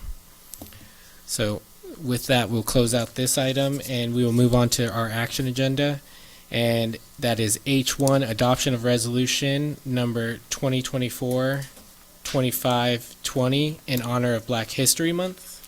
Yes, so I'm bringing the resolution to you, and this is how it'll work. So all of you have the sheet in front of you.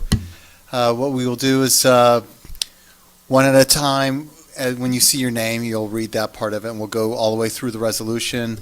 We'll ask for any public comments, and then after that, questions, comments, and then vote on the resolution. Perfect. All right, so we can go ahead and start. All right. Whereas Black History Month is celebrated during the month of February, originated in 1926 when Dr. Carter G. Woodson set aside a special period in February to recognize the heritage and achievements of African American Black people in the United States. The intention has never been to dictate or limit the exploration of the Black experience to only 28 days, but to bring the public's attention to important developments that merit emphasis. And whereas many Black African Americans lived and died in obscurity, never achieving the recognition those individuals deserved, and yet they paved the way for future generations. For a better tomorrow, we must elevate the Black stories, experiences, and lessons of the past to inform and help us know from whence we come and understand how experiences have shaped who we are today. And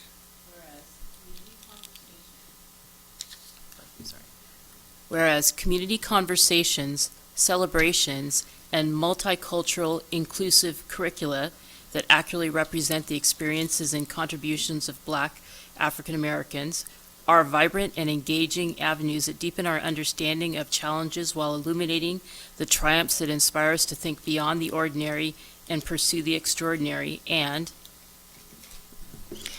whereas the theme for Black History Month 2023, African Americans in Labor, aims to underscore and honor the significant contributions and influence of Black African Americans in the workforce. And whereas labor is at the very center of Black African American history and culture, from the traditional agricultural labor performed by enslaved Africans that sustained the southern states, to the crucial discussions among Black educators regarding representation in education and the significance of vocational training and entrepreneurship in Black communities, and the pivotal role of organized labor in combating economic and social injustices. The contributions of Black individuals have been nothing short of transformative across the U.S., Africa, and diaspora. And whereas in each of these instances, the work African American Black people do and have done has been instrumental in shaping the lives, cultures, and histories of Black people and the societies in which they live. Comprehending the essence of Black labor and its influence across various contexts is essential for grasping the rich histories, contributions, lives, and cultures of African American Black individuals. And whereas the district has embarked on combating anti-Blackness as a focus of our school environments. This is evident in the formation of the committee Advancing Black Achievement, Wellness, and Excellence to ensure our commitment to improving the experiences of African American Black students in our schools.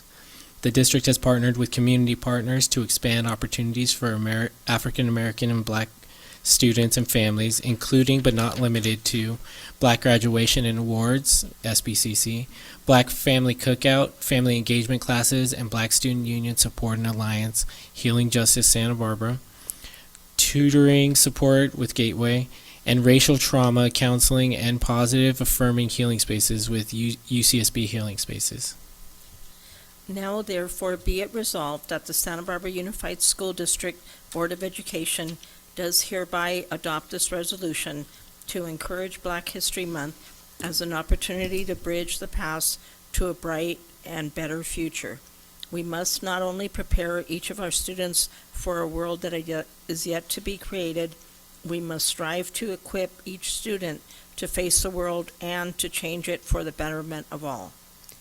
And be it further resolved that Santa Barbara Unified continues its commitment to anti-racism, equity, and access to education as a core value, manifested by a steadfast commitment to creating welcoming, nurturing environments for all students and families, as well as directing support and resources needed to eliminate barriers and promote student success and wellness. In the words of John Lewis, do not get lost in a sea of despair. Be hopeful, be optimistic. Our struggle is not the struggle of a day, a week, a month, or a year. It is the struggle of a lifetime. Never, ever be afraid to make some noise and get in good trouble, necessary trouble. And so with that, do we have any public comment? No, we don't. And so is there a motion to adopt the resolution? Do I need? I motion to adopt the resolution. I second the motion. So we have a first and second. We have a motion to adopt resolution number 2024-2520 in honor of Black History Month. All in favor? Aye? Aye. It's unanimous, 4-0. All right, so we will close out H1 and we will move on to H2, approval of the 2024 Clean School Bus CSB Rebate Program School Board Awareness Certification. Welcome. Thank you. Good evening, board members. President Escobedo, Mr. Vance. Today I'm bringing an item that normally Desmond would bring, so I guess, it's my privilege to talk about this item that is from our bus company, Zoom Incorporated. They offered us the opportunity to work with United States Environmental Protection Agency to get grants, and the EPA has grants every year for electrifying the school bus fleet. Right now we have school buses that are running on diesel, which is very expensive, unclean as far as the fuel goes. However, the buses themselves are not as expensive as they would be if they were electric buses. So what the Environmental Protection Agency is offering in those grants is to close that gap in pricing and help out with the purchase of the electric bus fleet. So today in front of you, you have the certification that is for the Clean Bus Program, and it does not obligate us to sign any contracts or to even pursue the program after we've been approved, which is our hope that we would be approved. So, and the motion is to have you approve, that certification, which would require a signature of the board members. If you have any questions, please. Thank you. And I'm not seeing any speaker slips for this item. Any questions from the board? Dr. Beal? Just for clarity, we have a contract with Zoom Bus Services to use their services. Are we now working with them to purchase our own buses? We're not working with them at all on purchasing anything right now. What we're working with them on is for them to be able to apply for those grants. So they're the ones who are providing the services for, like a consulting service for providing the documentation to the EPA about our existing fleet to see if we qualify for that grant for the next year. And if we do, there is no obligation for us to sign anything or to purchase any electric buses. It's just a grant with United States Environmental Protection Agency. Right now, we do have a contract with them that Kim can expand on. So this grant is not to subsidize our services with them? It is a whole different thing? It's a whole different thing. Okay. It's just to help with the application for the, for the grant with the Environmental Protection Agency. Yeah, I could just bring some clarity to this. So when organizations or companies like this, when they apply for a grant, it's demonstrating that they're actually serving a school district. So that's what this is. So. Any other questions? Comments? Not seeing any. Is there a motion?